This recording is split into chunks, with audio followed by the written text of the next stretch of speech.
Hello and welcome to the Warp Shelf. I'm Frank Duran. I'm Deshaun Vasquez. And today is our finale to October. Yes. The end of October.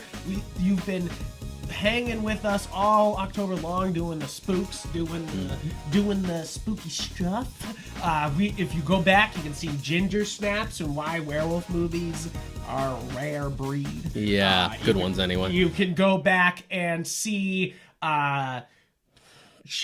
Train to Busan, which is amazing, and why it's such a great zombie movie, and probably the best one we've had in years. Yeah, definitely. Years. And before that, double feature with The Shining and Dr. Sleep. Mm-hmm. So we brought you the Spooks all month, and we wanted to end it off big. So last year, if you go back on the timeline, if you scroll on the RSS feed, you'll see that we covered Jason. We basically did Friday the 13th. Yes. All of them. The franchise. And tonight, we want to do his best bud, his pal from the other side of New Line Cinema. We're doing Freddie. Yes. We're doing Nightmare on Elm Street. We're doing Nightmare on Elm Street, guys. So I got right here for the people watching on YouTube. I got my mini Funkos that's got Freddie, Jason, and Sam from Trick or Treat. And I got my Blu-ray set. So just to show off our dirtiness and love of this series. So it's one of these things that my relationship with Freddie specifically is complicated. Mm-hmm. You know, like I know you've been a fan from way back. Yeah, since I was a kid, I used to have when I was really, really young, we used to have just a VHS tape of 2 specifically. See, I was gonna bring that up too. 2 was the first one I had ever seen. Saw 2, and I liked it fine, being that young. And then years later, still pretty young though. Pretty sure I was still in elementary school. We had gone up to see my family up in Vermont, and they had that nice box set of all the movies up until that point. The real nice one where all together like makes a single image of like his new Nightmare look and stuff. Love those old like DVD box sets. And I just spent pretty much all night that night we were there just watching them all. I did that the first time I watched Friday the 13th movie. It was all on like Comcast for free at some point. That's what I did with the Rocky movies. Just crushed them. Watched them all in one night. Freddie is a little bit different for me because I saw 2 first. Mm-hmm. I was very young. I was ever at my cousin's house. It was the one he had on VHS or whatever, and that's the one we watched. And I thought that's how Freddie was. You know, like I thought that's. And to be real, 2 is really what makes Freddie as people know him, you know? Yeah, in a lot of ways. In a lot of ways, what you know as Freddie, like the pop culture icon that everybody, you know, is like, Freddie, is really started and implemented at 2, which is considered by many one of the worst movies of all time. And we're going to talk today... Well, I'd say relative to horror. Relative. Oh, of course, relative. Because I think that I think 2 is an actually really interesting conversation. So, guys, if you didn't know, we're going to go into every single one of these movies. We're going to start with the original, and then we're going to go each one. So we're not going to jump ahead or anything right now, even though we started to tease some 2 talk. But, like, really, that's how we got brought into the series. And it's funny because that's the one that really skyrocketed the series. Because 1 did well. Yeah. 2 was the one that everybody saw in theaters. And even though it wasn't a big, critical success, it really launched this series into 3, 4, 5, 6, New Nightmare, Freddy versus Jason, and now Mortal Kombat games. Yeah, it just kind of built the house for New Line Cinema in general. Yeah, built the house. It really did, though. This is definitely one of those movies that started that studio. This was their Friday the 13th. I mean, not Friday the 13th. Nightmare on Elm Street was their New Line's first big movie. Yeah. That's the real significance. Like, if you're looking for some historical significance, if you're looking for some history here, we're talking is that, like, Nightmare on Elm Street is not only the start of an icon in Freddie, it's the start of New Line Cinema. Yeah, it's like that weird meme where like it's a guy just knocking over a domino and the domino gets bigger each time. It starts with Nightmare on Elm Street and it ends with Lord of the Rings. Yeah, you're like, what? Huh? You're like, Lord of the Rings winning the most Oscar. Yeah, exactly. The most Oscars of all time. You're like, Huh? But to be real, if we're gonna start talking about the first movie is Wes Craven genius. There's a reason why Wes Craven, when you talk about horror, is held in such high regard. Yes. The man is an icon maker. He's just fucking... And the thing is, like Stephen King, it's like he understands what everybody's fucking nightmares are made out of. Yeah. You know? Like, and understands what actually fucking freaks people out a little bit. So the conceit, at least for Freddie specifically, was that when he was a little kid, there used to be like this creepy guy who would walk around the neighborhood at night who would wear like a sweater and like a hat. And when you only see a dude in silhouette as a kid and he's really creeping you out, your imagination will start to fill in like really crazy blanks. Really crazy blanks. And I love that it actually comes from a real place of childhood fear of the unknown, of strangers, you know, like, and I also love that it's this the thing about Freddie that makes him different than Jason and I guess a little bit Michael Myers, because Michael Myers does get a little bit high sci-fi at moments. Like Freddie is very high fantasy, you know, like this is a series that is steeped in not realism and how real the kills look, but in how much it explores what your dreams are like. Yeah, the moment you build a foundation on like the premise that this is someone that preys upon your dreams, it lends you to like a reservoir of creativity. You can pretty much do what you want. Which is why I like to argue here, and I know I'm fucking being like controversial. I want to say that Nightmare on Elm Street series is probably, of these horror icons, if we're talking Michael Myers, slasher stuff, Nightmare on Elm Street is consistently better than the other. It's ones. It's at least the most creative. Yes, because I love of course Friday the 13th. We talked about it. You go back to the episode. Love it. But it's also one of those things where it is just a guy with a fucking machete most of the time fucking killing people. And then you also, Michael Myers, it's like, he fucking changes it up weapon-wise, but, it's still just a dude.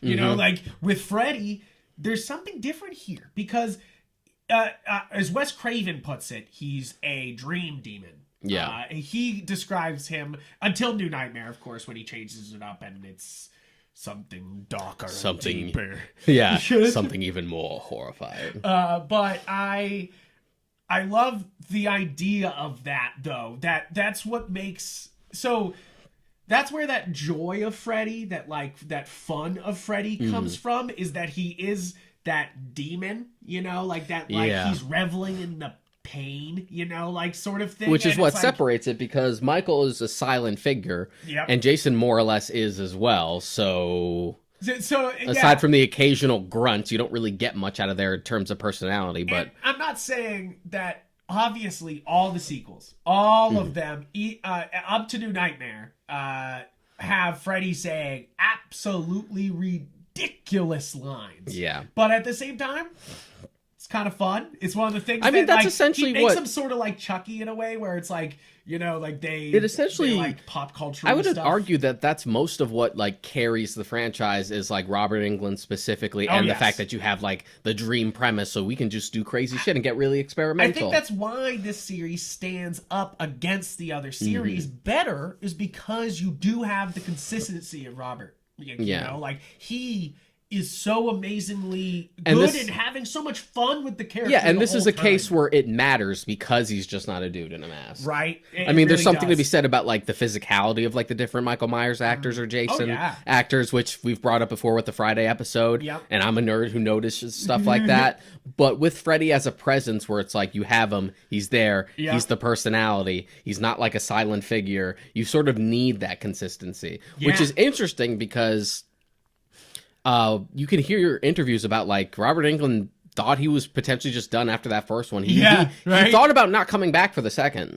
And it's and that would have been so sad, because I do think that there is some real highlights in this series. And I'm not saying, when I say that this series is consistently better, I'm not saying that the 2 and Freddy's Dead don't fucking exist, because they're they're not good, you know, like, No, they're not. and neither is Dream Child, but like, and we'll get to them, but like, it's one of those things that like, I'm not saying that this series is infallible, but the fun of the dream stuff makes it at least consistently better. And even with the lesser entries, you always have at least some little nugget of just like, that was a creative set piece. That was a really cool effect. Right? Because like, when you come to some of the least creative of the Friday the 13th, you just get to whacking people over the head with a machete a couple times, you know, like, and you know, like, and that's what makes, I think, Freddy so unique, is that every kill has to be unique, and some movies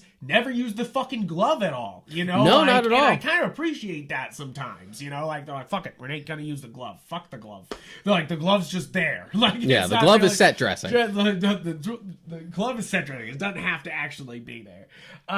But really, the masterpiece, there's two masterpieces in this series, though. There's the first one, Nightmare on Elm Street, and then Wes Craven coming back and making New Nightmare. Yes. I think those are the two that not only stand above in this series, of course, but they're actually stand above as great horror movies. Yeah, I'm glad, because I know you hadn't seen New Nightmare, and I'm glad that you... So I don't know if I said that. I have not seen anything. So I saw 1 and 2, and I've seen the remake. And then just nothing else. And Freddy vs. Jason. And I see, of course, Freddy vs. Jason. So, but I had not seen anything else because 2 was so fucking bad. I assumed the rest were going to be just bad. Normally wouldn't be like, okay, I get it. But then you also had never seen like 3 and New Nightmare. I'm like, yeah, but that's like the other good shit. Yes. And I don't bring up 3 as a masterpiece here because I don't think it like...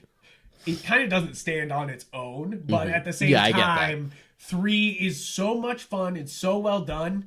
And there's all the good set pieces there. You got Nancy and you got John Saxton. You know, like, if you got those two in any of these movies, you literally have gold. It's done. It's over. If you have that and Wes Craven involved in some capacity, because he did produce the 3rd one and he wrote a draft of the script for it. Yep. You actually have something. Yeah. You have Wes Craven involved in any shape or form, those are going to be the heavy hitters. I think Wes Craven is a really great, interesting character because he's looked up to as Stephen King, you know, as this like king of horror. But I also think he's quite interesting because he is, I mean, King's directed a few things, but you wouldn't be like, that man is an auteur. Man, he's really fucking standing out in his visual storytelling, you know? Like not with stuff like Maximum Overdrive. I love Stephen King, but he's not a crazy great director. I'm not saying that that's a bad thing. The man's an epic storyteller. He's still telling great stories even in the movies he's not doing a great job directing. But like when you're talking Wes Craven, the man knows how to visually fucking shock you. You know, the man is a visual he's a great director and also a great novelist, you know? Like he's a great writer, great novelist, and a great director. The man's a triple fucking threat, just the idea that like there's such... Even when you like watch interviews with Wes Craven or when you see him in Nightmare, he used to have such like a poise to the way he carried himself. I say in past tense because he did pass away a few years ago. Yeah, that's really sad. And he just has like that attitude of just like, I'm comfortable with myself and I know exactly what type of story I need to tell and I know what I want. Right, exactly. He's just like, and this is what I'm doing. You know, like this is it. And just the idea that like he wasn't a fan of like the way Freddie had like become more and more cartoony over the course of the series and wanted to bring it back to basics. Right. Yeah. Exactly. He even says I was reading a quote from him when he was making New Nightmare, and he was basically like, I watched all the movies and they didn't make any sense to me, so he's like, I'm gonna bring it back. Like, but let's not get into a New Nightmare. Let's talk about this one at a time. So first one. The reason why this one stands out, I think, is obviously this is one of the best horror casts Conjured, you know, like this is fucking this is awesome. With Robert Englund and Heather Langenkamp and John Saxon and Johnny Depp. Yeah. Baby Johnny Depp in one of his first roles. It's one of those things that you're just like, what? It's a kind of crazy movie when you looking back at it, you know, like it's one of those things that like, at the time it felt like breakout performances, and looking back on it, you're like, well, those are all just stars lining up to fucking do this movie, you know, like that's about a dream demon. You're like, okay. Yeah, we've talked about like that interesting like old guard veteran actor who tends to be in these 3 big franchises, because you have that with John Saxon in this. You have that with Donald Pleasance in Halloween, and you have Malcolm it with McDonald in the McDowell in the remake, and you have it with Betsy Palmer in the first Friday the 13th film. I think it's an important ingredient. Yeah, I think it's an important ingredient to bring back a guy. It's one of those things that you know, I was watching Maniac Cop, and who's the main guy in Maniac Cop?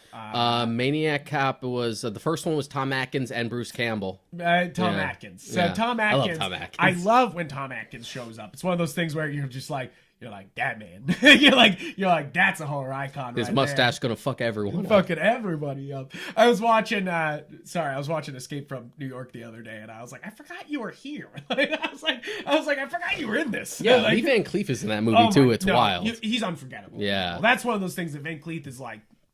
You're like off track though. I mean 80s movies, I guess. But the cat, looking back at this movie, the cast is absolutely fantastic. But I think you have to give it to a lot of the credit to Nancy here, to fucking Heather Langenkamp. Thank you, because I was never gonna get that.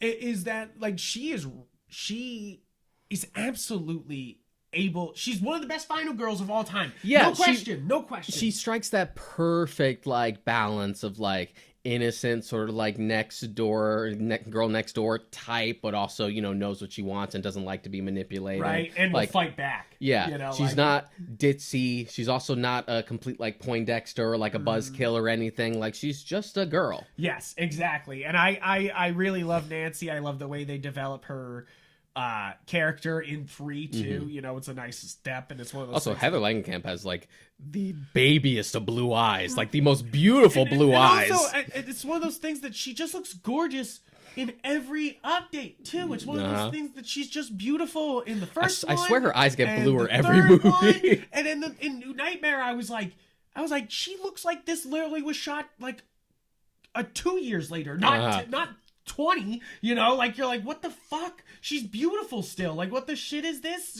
That's amazing.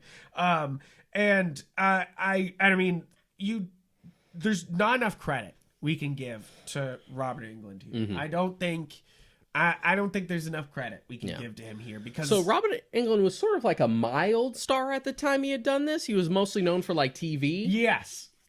But he was definitely like a decent enough draw for a movie like this. Oh yeah, and it was sort of outside of his wheelhouse because he wanted to try something different.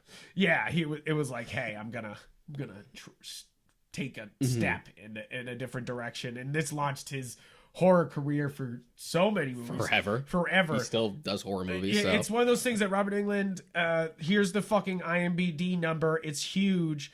169 productions as an actor. That's insane. That's Vincent Price numbers. That's what I'm talking about. This is Christopher Lee numbers. He is arguably like that modern equivalent where like he loves to do like cameos and stuff in bit parts and like other horror movies. Like he's in the first Hatchet. He's in behind. Really? Oh, yeah. He's in. I haven't seen Hatchet yet. He's in Behind the Mask, that like mockumentary that mocks like slasher films. He plays. It's good.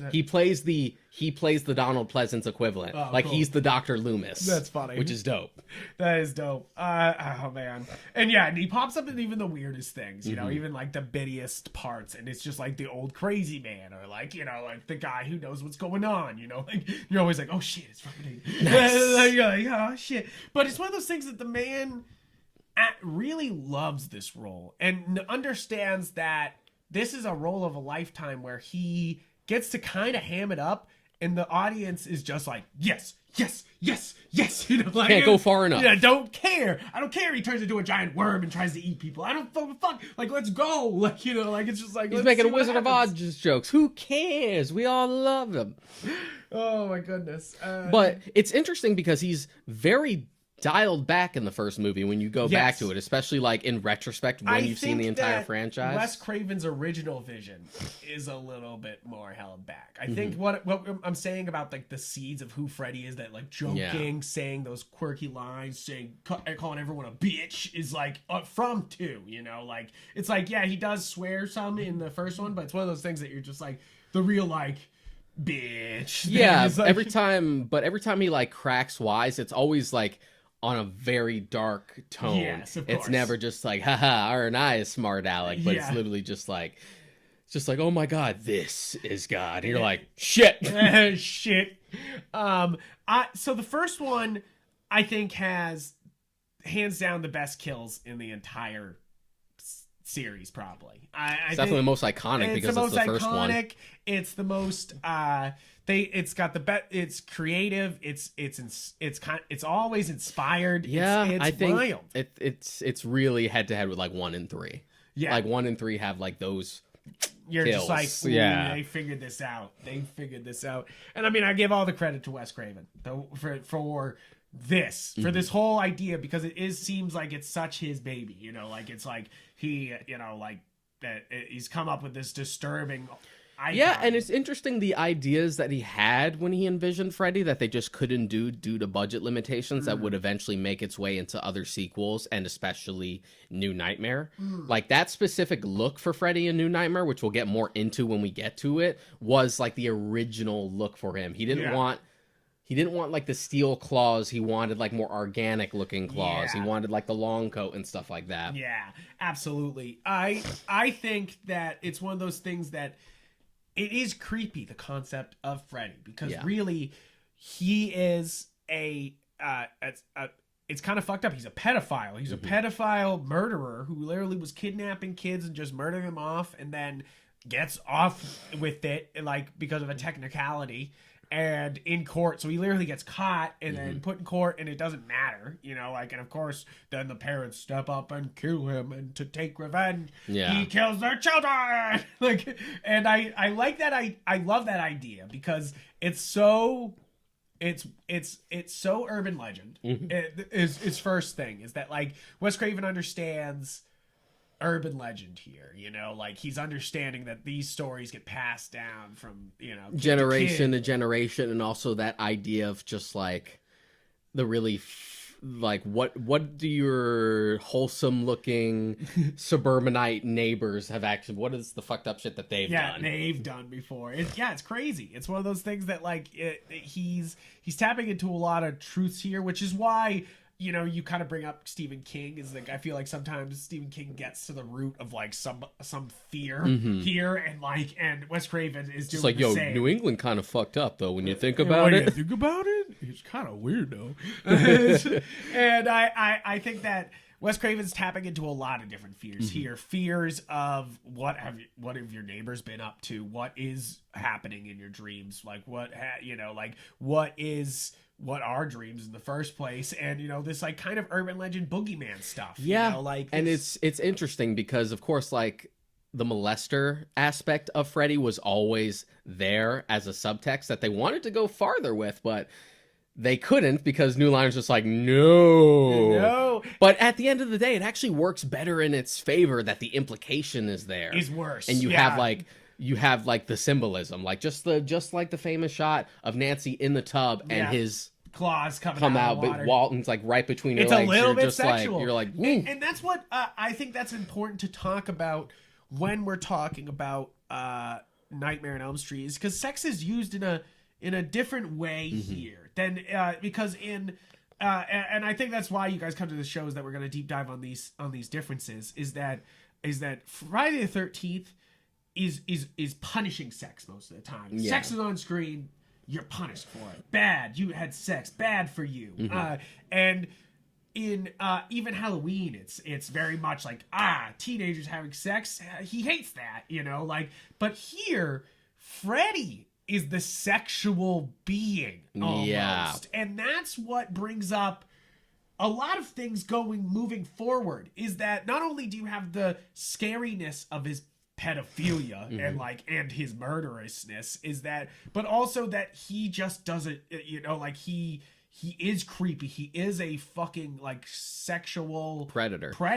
And that's what makes him extra frightening, you know? Like is that not you know, like is but the fact that is it's a lot of but the things, fact that Sam, it's a lot less overt than it could have been actually works to the film's favor because it taps into something a little more primal by not outright just saying it. Yeah. And especially they just like which one did they come out right? Yeah, it's Freddy versus Jason where they're like the kids gave me my power and now the kids have to remember me. Yeah, like, even somebody just read the brief. Like, yeah, even the remake also goes like they just kind of go for it. But it's just one of those things where like what you don't see or what you don't understand is often scarier. Yes. So just like, oh, here's a shot of the claw between the legs, the whole "I'm your boyfriend now" Nancy with the tongue in the phone. You're like, yeah. You're like, man. And it's a lot less on the nose. It's a lot less on the nose, and they definitely, I think, they play it up in New Nightmare more that he's a pedophile a lot more. You know, I touched him. Yeah, that bit like, alone in New Nightmare, just like, oh, we just fucking you're just like, revved it up. Yeah, you're like, fuck no. And I think there's a lot of the other ones where they're obviously saying that, you know, like, and they're deeping into it more. I think some of the other films try to shy away from it a little bit, but that's really what. And that's really, Freddie, I think, a case of just like the films getting sillier as they went along. So we just like move further and further away from that original conceit. Yeah, because and I think that's obviously what's going to happen here. Is that I think that the thing about this is that like he's not sexual like Dracula, where he's sexy. That's the thing. Is like he's sexual in like a oh Jesus Christ kind of way, like oh my God, like don't stay away from me. It's like you know, that's why a lot of people find he's not creepy. He's also not like suave and debonair. He's like the creepy dude you run into at a bar. Yes, exactly. And I think that's important to bring up here because that's what makes him this double predator. You know, he's out to kill these kids, but he's also you know, absorbing their souls, but also, you know, like kind of sexually touching these children, and you're like, oh my God, like fucking no, like even from the grave, and you're like, what the fuck? Yeah. And this like evil, this continuous like, you know, like spit on fucking everything is constant, you know. Like, so let's talk about set pieces. Yes. Since we've pretty much gone into like the themes and like the intent of a movie like this and why it works so much and what separated it from its contemporaries. So let's get into like the other thing that makes the set pieces so great and what makes this whole movie so great is the actual practical effects, because yes, they do go wild with everything, but they keep everything real, and you can kind of fucking see everything, and that's what makes it so great, you know? Like, you're just like, holy shit. But then there's also effects that you can bear. That's what makes the original Nightmare on Elm Street a fucking genius movie, is that if you're not a super big movie guy, the effects are literally... it don't seem possible, you know, like, and even as a guy who knows effects and knows all these things and seen them behind the scenes, it still seems impossible. Yeah, it's still crazy. Pretty fucking seamless. It's seamless. And that's what makes it so great, is that like the Freddy's pushing his face through the wall. That's literally my favorite shot in the entire film. It's amazing. It's just latex. It's incredible. Latex and very good lighting, but I had like just watched the first one again like a couple days ago because I had a friend who had never seen it. Oh, really? And I was just waiting for that shot. I'm like, God, that still looks so good. Fucking good. Looks so it's fucking so good. Simple too. It's so fucking good. And then you have, of course, the going across the ceiling thing. And it's funny because it was created with the same effect that, you know, the Fred Astaire bit is created. Yeah, the gimbal. From the gimbal, where literally the set is spinning. So it's like, and that's what really makes this effect works so well, is it's literally physically happening to them. You can see the physicality of like them moving around like that on the ceiling, you know, like, and that's what makes it work. Unlike, no, I won't talk about the remake yet. We'll get to the remake, but this is what makes this so great, is that this is all done in camera on there, and it looks fucking fantastic. And going across the ceiling is one thing, but then the Johnny Depp's iconic death. First off, great. Like Kevin Bacon's death in Friday the 13th, you're like, okay, that's a good start to a star. Arrow through the throat. You're like, that's a good start to a star. But Johnny Depp fucking gets fucking toileted, you know? Like, he fucking gets sent into the hole in the bed and then just blood everywhere. And it's one of those things. Probably way more blood than would be in a single human body, but right. who cares? That's the best part. Is that that's my favorite kill in the movie. That I think is one of those moments that I'm like, that's horrifying. Mm-hmm. That's disturbing, you know, like because you're just like he just bends like a fucking. It's between that and like Tina's death for me, just because even before she starts crawling on the walls, like I love the bit where she just fucking comes out of her bed and is being strangled in the air, and like, that still looks good. You're like, oh shit! Like I think that's what makes this movie so great. Is that it not only is being creative with its subject matter of like, oh, we have a dream demon, but also they're being super creative with their effects that these are kills you would literally never see in any other movie. No. You're just like, what the fuck? Like, you literally have to be, you have to go absurdist to do it. And that's kind of the thing here, too, is that Freddy and the Nightmare on Elm series is a little absurdist. Yeah, it has the ability, because it built its foundation with that sort of premise, that it can get a little abstract sometimes. Yeah, really abstract. Really, we brought up German Expressionism before. There's several moments in 3 that are just straight up. Yeah, like, absolutely. They're like, hey, this is German Expressionism. Like, they're like, here it is. I watched a fucking movie years ago in film school type of thing, you know? Like, but I think there's a lot to be said in the freedom of using dreams as your battlescape constantly. And that's what makes this so much fun and ridiculous and also creative. You're like, hell yeah. And plus it also helps to make it even scarier by sort of doing the Exorcist thing. We're like, well, she's just having weird sleep issues. Let's treat this scientifically. Yep. And just the bit where like the doctor's just like, we don't actually have like a definition for like what dreams really are and like what their purpose is. It's funny. There's definitely a gigantic through line of doctors not listening to patients throughout this entire series. Yeah. Where like doctors will just be like, no, I'm gonna give you this, and they're like, literally, I'm telling you, if you put me to sleep, I'm gonna die, and they're like, it's all in your head, motherfucker, and you're like, no. Yeah. Like, and I do love that dramatic, like, you know, they don't know, but you know, and like type of thing. I love that. I do love that conceit, but it's something that like happens so often in this series. It's kind of funny. They're like, hey, doctors should really listen to their patients. Like, they're like, doctors ain't shit in this series. They're like, they can't do shit against this, so except if you're using whatever the fuck. Hypnosil. You're Hypnosil, because they use that after 3 as like a stop Freddy juice. Like, and they're like, it's okay. It's like a power up in a game. And you're like, what the fuck? But whatever. Like, but that's the only thing that they're like, haha. And it's funny because I think that, and I hate, I'm bringing this up too early, but like Friday the 13th also goes psychic with stuff, you know, like with Dream Warriors and the Dream Master is a very psychic movie, you know, like they have powers and stuff. They can take down the main bad guy. And like Jason does the same fucking thing. He faces off against a psychic so many times. Yeah. Well, once, but but it's pretty epic.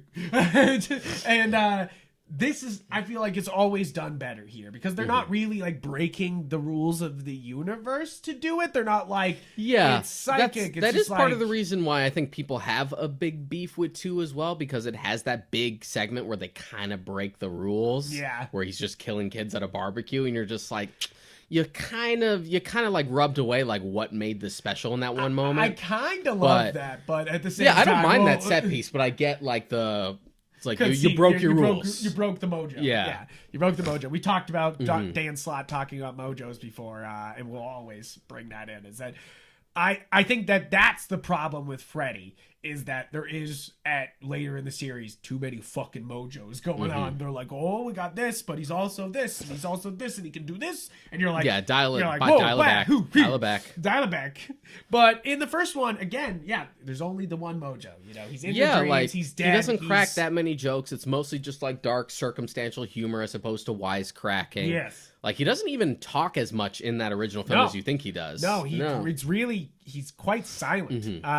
And Wes Craven knew to keep the visuals not cartoony here. Like, that's the other thing that makes this one and New Nightmare just stand out completely, is that they never go cartoony. They never go too far. Like, of course, yes, that's how, you know, they beat them, is like, oh, it's your dream, you can do anything in your dreams, and that's like how they defeat them, but they don't do it in a cartoony way. Yeah. Even 3 does actually, like, Kincaid ripping off fucking shit off the walls and breaking through fucking shit, and you're like, what the fuck? In the first one, it does have like a really poignant idea of just like, and of course it does sort of undermine itself because you got to have that end question mark at the end, but just the idea that once she Home Alones the fuck out of him, after a while, it's just the idea that, well, you're made real by dreams, and so you're here because we've given power to you, and I take that power back, and I refuse to let you have it. Yeah, exactly.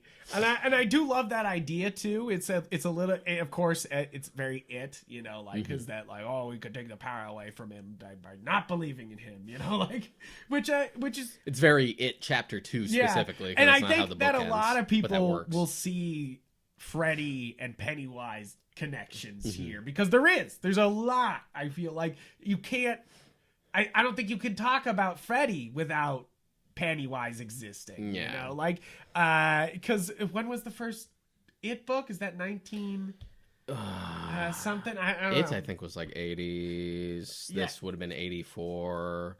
But I'll look it up as we move forward. But really, the first one understands like, you know, like, the joke now is that he understood the assignment. Like, fucking Wes Craven understood the assignment the first time, and he nailed it the first time. The first time is a fucking masterpiece. I will not fucking stand back on that. I really will. Is that Halloween is one of those, like, oh my god, one of the best, like, horror Halloween movies of all time. So is Nightmare on Elm Street, you know? Like, I can argue that Friday the 13th, you know, might not be somebody's fucking flavor, but Nightmare on Elm Street, come on. Yeah, Friday the 13th, just as a franchise in general, kind of ticks a different box. Yeah, right? It really does. Yeah. It's a different thing. I think it's a different fan base too, you know? Like, it's like, it's a different everything, really. Kind of a different beast. But, so do you want to move on to 2 now?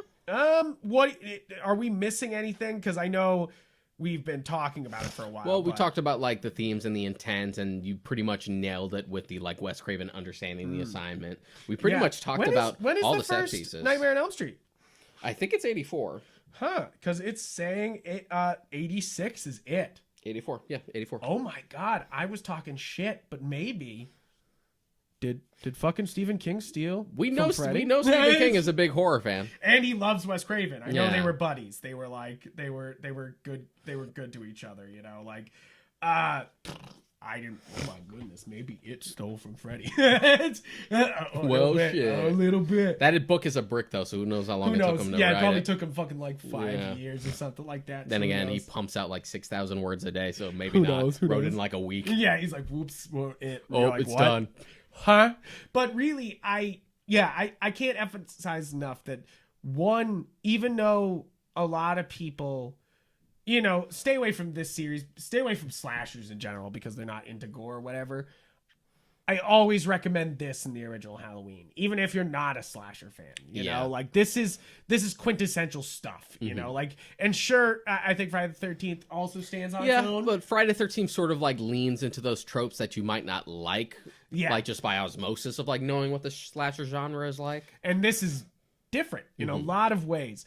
Now, 2 takes it in every way you did not want to take it is basically it. So it's important to talk about 2 in a modern light, I think, because there's the reception of it of the day and now the queer reading of it now. But also how big of a financial success it was. Exactly. This was huge. This was fucking huge. This was one of those things that, like, even though it was bad, even though people didn't like it, this movie was gangbusters. People went and fucking saw this thing, you know, like, this was this didn't hold back. This made money, and you're just like, what the fuck? And it literally propels them to make 3, which makes a shit ton of money too. Yeah. And then you have and it just The keeps rest going is from there. pretty much history. Yeah, they even 5 and 6 make like record numbers for the series, you know, like, and you're just like, what? By the time you get to 5 and 6, so like I think the audience is just full on board, just like whatever. It's got Freddie. It's got in it. Freddie. We're gonna have some creative shit. It'll be shit. a little silly. I don't care. It's gonna be a good time.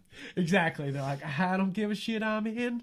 And I really the thing is, I saw Nightmare on Elm Street 2 first, and it's not a great first impression. It's not. It's silly.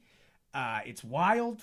It's not incompetent. To be fair, it's like when we're talking like worst movies, this movie doesn't have an incompetent plot. Yeah, it's not. It actually kind of makes sense. It's not so much that like the foundations are poor, because there's like a lot of polish in the way that film is made. Yeah, it's just the intent behind the movie is really confused.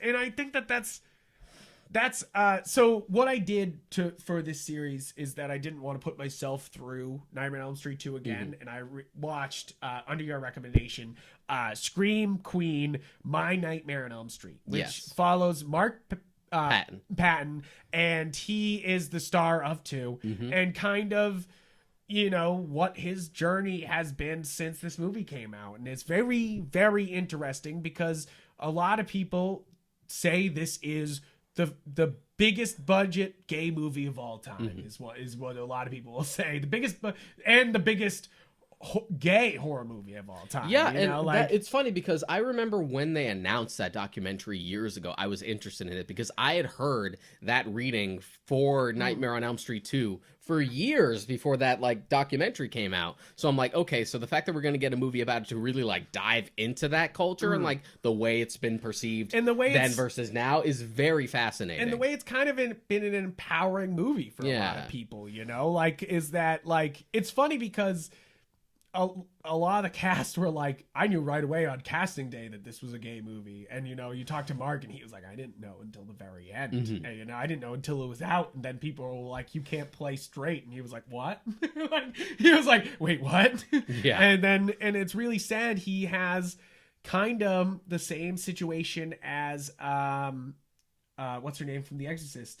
Linda Blair. Linda Blair, is that they, you know, like that just kind of had such an adverse reaction from the fans that they just hid themselves away from acting for years and just hid. Like, literally, Mark goes to Mexico so he can't be fucking found. Literally moves to Mexico because he's like, I'm done with this. Like, because literally people are mean about this movie. People are mean about this movie. I remember my cousin, and my cousin's a good guy, but it was back in the 90s, saying that this, even then when we were watching it as kids, he was like, this is a little gay. Like, you know, I was just like, and I remember being like, what? Like, you know, like being kind of like, what about it? Like, that's definitely a reading for it. Like back in the day, it was always like the infamous one because like Nightmare on Elm Street 2 was always called the gay one. Yeah. And it's because it literally replaces the final girl with Mark here. With Mark as a final guy.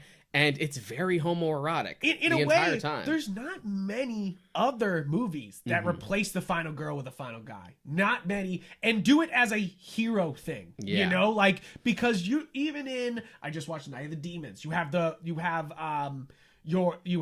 what's his character? I forget his name, but you have you have the, for the 80s, the token black character, and he survives till the end, and he's not a hero here. Basically, they make him a fucking coward, you know, like, and it's kind of one of those things where like he survives as a final girl, but like almost as a passive final girl, you know, like instead of true Scream Queen fashion of fighting back against a monster, you know, like Mark does here in this movie. And I think that's what makes it so important, is that this is like without coming out and being like, we're gay, like you know, like they were like, this is our gay hero. That's the metaphor. Yeah, they're like, this is the metaphor. It's really strong in points. I mean, you have a lot of like very symbolic moments that like it's not even remotely surprising that you'd get a reading like that for it. Not even slightly. I mean, the dance scene is iconic, like them doing like him dancing to the song.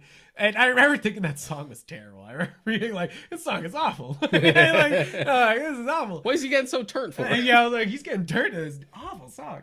But I remember as a kid like hating the ending the most, like of this movie, because it was such like, oh, the bus, like, and you're just like, Freddy's the bus driver, like, and you're just like, and I remember hating that, and that's the reason why.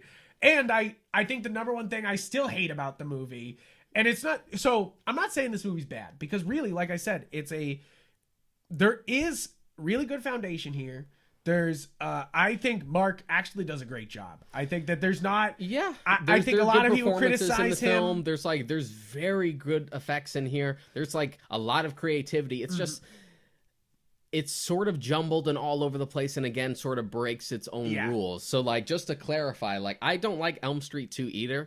It's definitely not because of the homoerotic nature of it, though. But it's just really confused. Hate Freddy's dead more, because this, I'm like, with 2, you're like, it's still a Nightmare on Elm Street. And 2, at least, like, it's trying to say something. Freddy's dead has nothing to say. It's just a fucking, like, it's almost a late Friday the 13th entry where you're just like, okay, so he's killing more people. Or in Halloween 2, Rob Zombie's Halloween 2, where you're just like, okay, so he's fucking murdering people. What else do you got here? What else do you got? Like, that's like, at least 2 has allegories going on, about gay and like, and it's the also culture of the time, and it is also trying to do something a little different, because to be fair, like, there was no Friday the 13th franchise at this point. It was just the first movie. So you do a sequel, it's just like, well, we'll do this, we'll keep these elements, but we want to try something different here. But then you don't realize until after the fact, there's just like, that's not what we wanted. that's what we wanted. And I think that's funny, because that's literally the Halloween tale too, is that they were like, oh, cool, Halloween 2, that's a good one. Okay, so Halloween 3, Season of the Witch, not like the other ones. What the fuck happened here? And I think that's what you have to for these big franchises. I think you need this like fan reaction to get to those movies that give you these like, oh yes, that's what I did want, like, you're like, that is exactly what I wanted. Like Dream Warriors, like, I think that Dream Warriors is purely spun from kind of the failures of 2. So when I say a lot of people view 2 as the worst movie, one of the worst movies of all time, it's, how could it be? Because you have movies like Trolls 2, which is just absolutely fucking ridiculous and terrible. Like, at least the effects are good here, guys. Like, all I need in a good horror movie is some damn good effects and like, and a barely passable plot for it to be like, it's fine. My thing is, it just feels so weirdly off-brand at some points, and to be honest, it's kind of dull.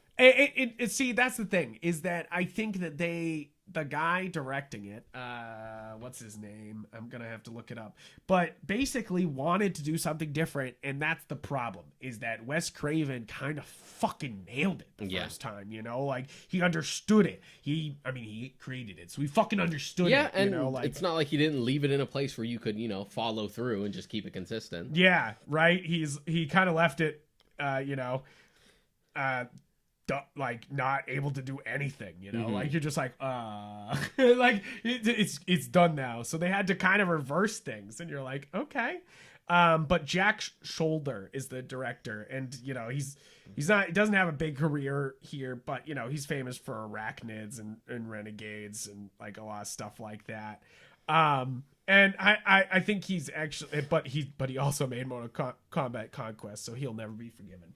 And so it's like one of those things that, like, I don't think I think really the blame for this being a bad movie is mainly him, because the script, I think, is not that bad, like, and I think that's why it has good bones. I would say the plot. Yeah, the plot. The plot's not that bad. I always hesitate to say script unless we've because actually the read dialogue is fucking rough. Well, that, and how much a script changes from script to filming to editing, so it's always sort of weird to say script as shorthand unless you've read it. Yeah, and I basically, you go from, so that's the thing, is that 1 is full of stars, or future stars. It's one of those things that's just so iconic, and 2, it kind of doesn't have anybody because of how bad this movie did, who, you know, went on to do fantastic things other than, of course, Robert Englund. You know, like, you're just like... The one constant. I think Kim Myers was in some stuff. You know, she's in some... I think she was in a lot of episodes of Jag and stuff like that. And I, you know, you really feel bad for Mark Patton. I feel like he really got fucking shafted on this, big time. Like, and that's like one of the sadder aspects when you do watch that documentary.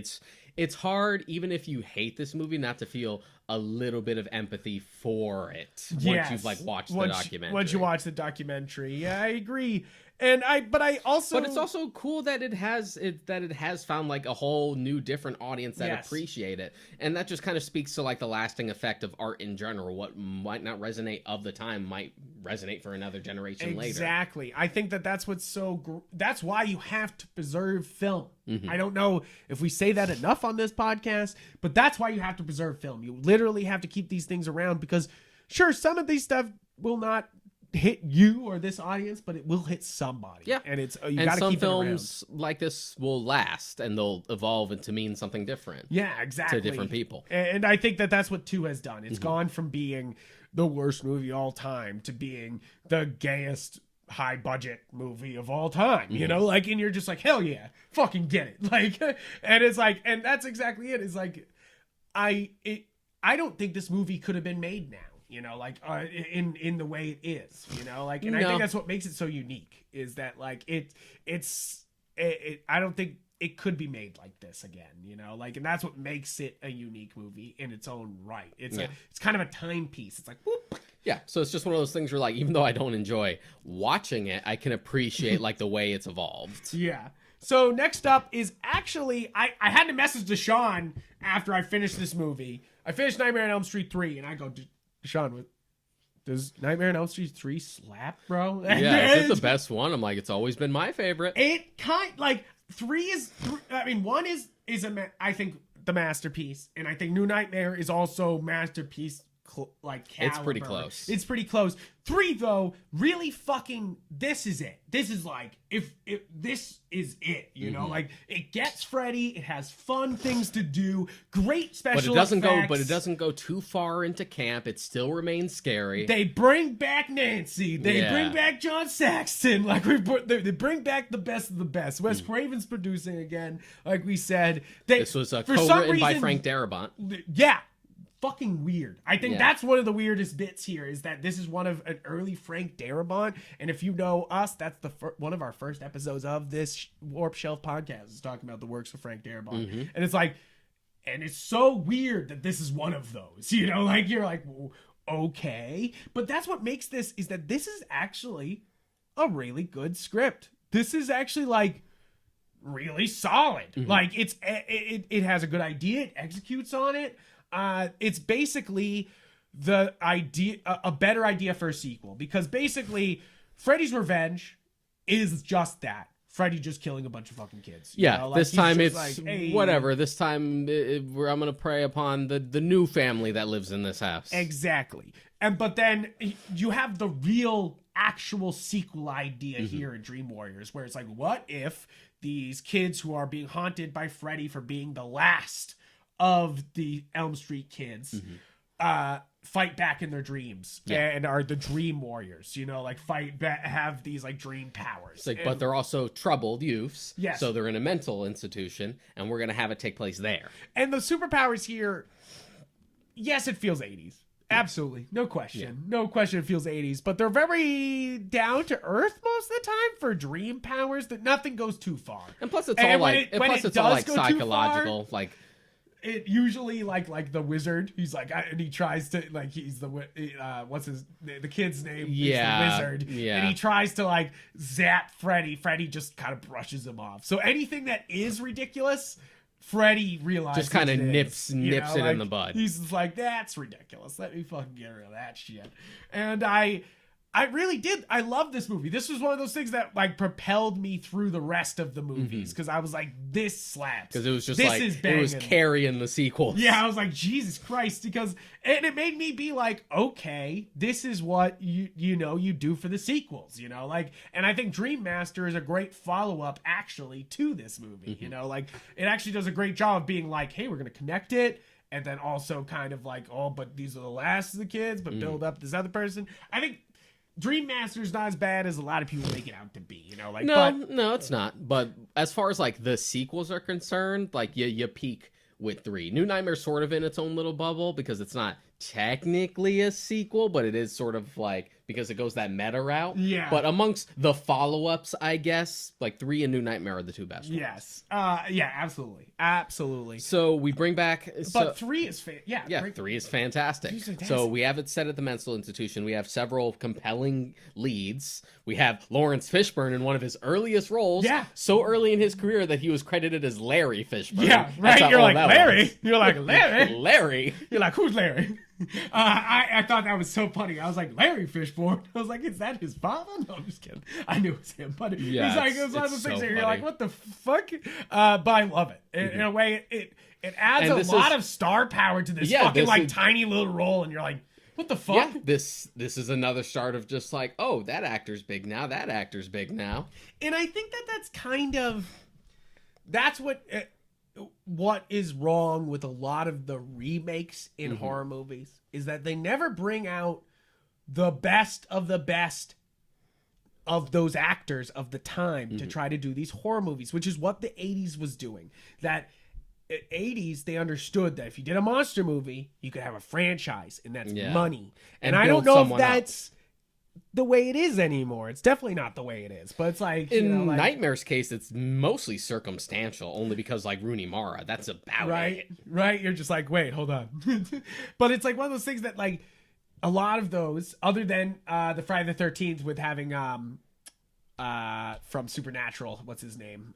Dean Jensen from Ackles? Yeah. No, not Jensen Ackles, the other one. Yes, Dean from Gilmore Girls. I don't even know his fucking name, and I'm Jared Padalecki. Yes. It's like I think they do it right there, where you're like, okay, you're bringing in the best of the young actors now to do it right, and I think that's what works great for Dream Warriors too, is that these are all pretty big actors now. Even the main girl who's helping Nancy, Kristen, played by Patricia Arquette. Yeah, you're like, okay, and Arquette's, you're like, okay, that's big, and and she's gone on to do a bunch of things, a bunch of shit, True Romance and Boyhood. Like you're like, okay. Boyhood, Boardwalk Empire. You're like, that's top 250 IMDb movies right there. That's all I'm saying. But is that this does have the star power here. Yeah, and we have a very different type of lead, at least when you compare it to both like Jesse and Nancy as 2 leads. Yes. Because you have like this very like troubled youth who's already sort of in the weeds with like the Freddie stuff. Yeah. And is already like trying to combat it, and you see her like trying to make coffee, burning cigarette butts into her arm. But I love Nancy as like the grizzled, like, I already killed Freddie, I'll kill him again. That's the other thing I love about 3. Is that it's sort of generational. Yeah, it's like it has that Jamie Lee Curtis in the new Halloween movies type of vibe, where she's like, nah, I'm here to kill that motherfucker. I've been through it. I'm here to kill this motherfucker. That's what I kind of love about Nancy here. Is she comes in with like the, I believe you, and we're gonna kill him. And you're like, yes. Let's fucking go. 3 also has some really great looking effects, like where she's getting swallowed by the worm. I already said that earlier worm, because that just sticks out so much. The worm is great. The worm's great. The TV kill is actually really well done. It's one of those things that I've seen in montages and documentaries billion times. They you see him laughing and throwing her into the TV, but seeing it in real time, I was like, this is amazing. Yeah, it's a good bit. It has like a good build up, payoff, and plus it has a really funny line that's also pretty dark. Yeah. And the welcome to primetime bitch is like arguably the most famous Freddie line. And it's just funny because it's ad-libbed. Yeah. He ad-libbed it. I looked it up. He ad-libbed it.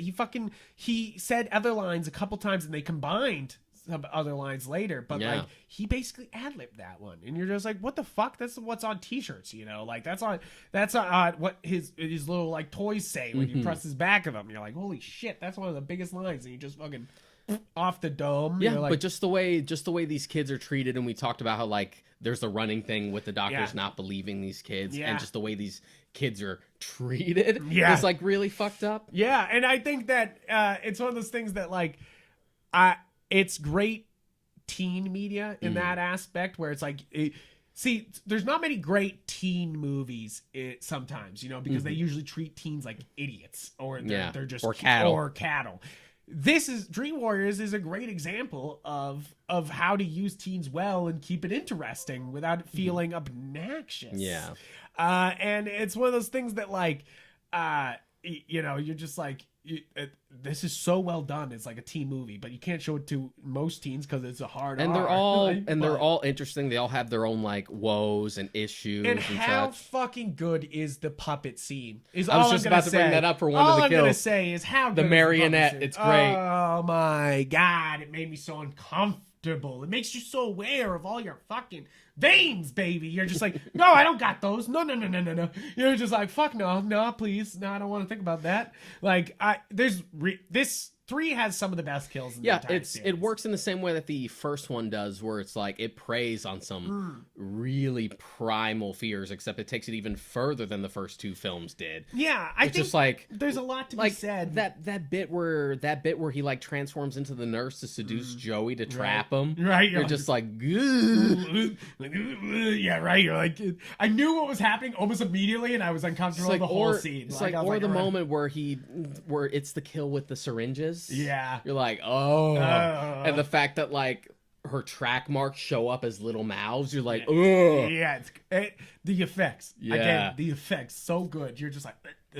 Just like, it's a good set piece. It's really cool to look at, but it's also, like, tapping to something really perverse. No, and I think that's what's really comes out about Nightmare on Elm Street is kind of the perverse nature of it most of the time. Is that, like...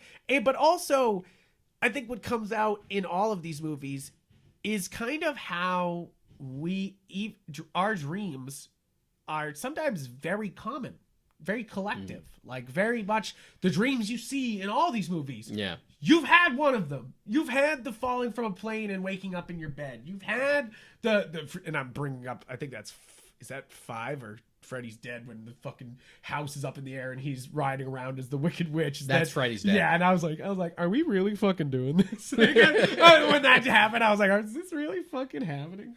I described that as the moment, like, we went, like, full-on cartoon. Yeah, I was like, oh, okay, we're doing Animaniacs here. Yeah, I didn't basically. realize. No one told me we were in fucking Looney Tunes now. And really, yeah, that's really shows off more why Freddy's death just sucks. You're just like, you just fucking missed the point.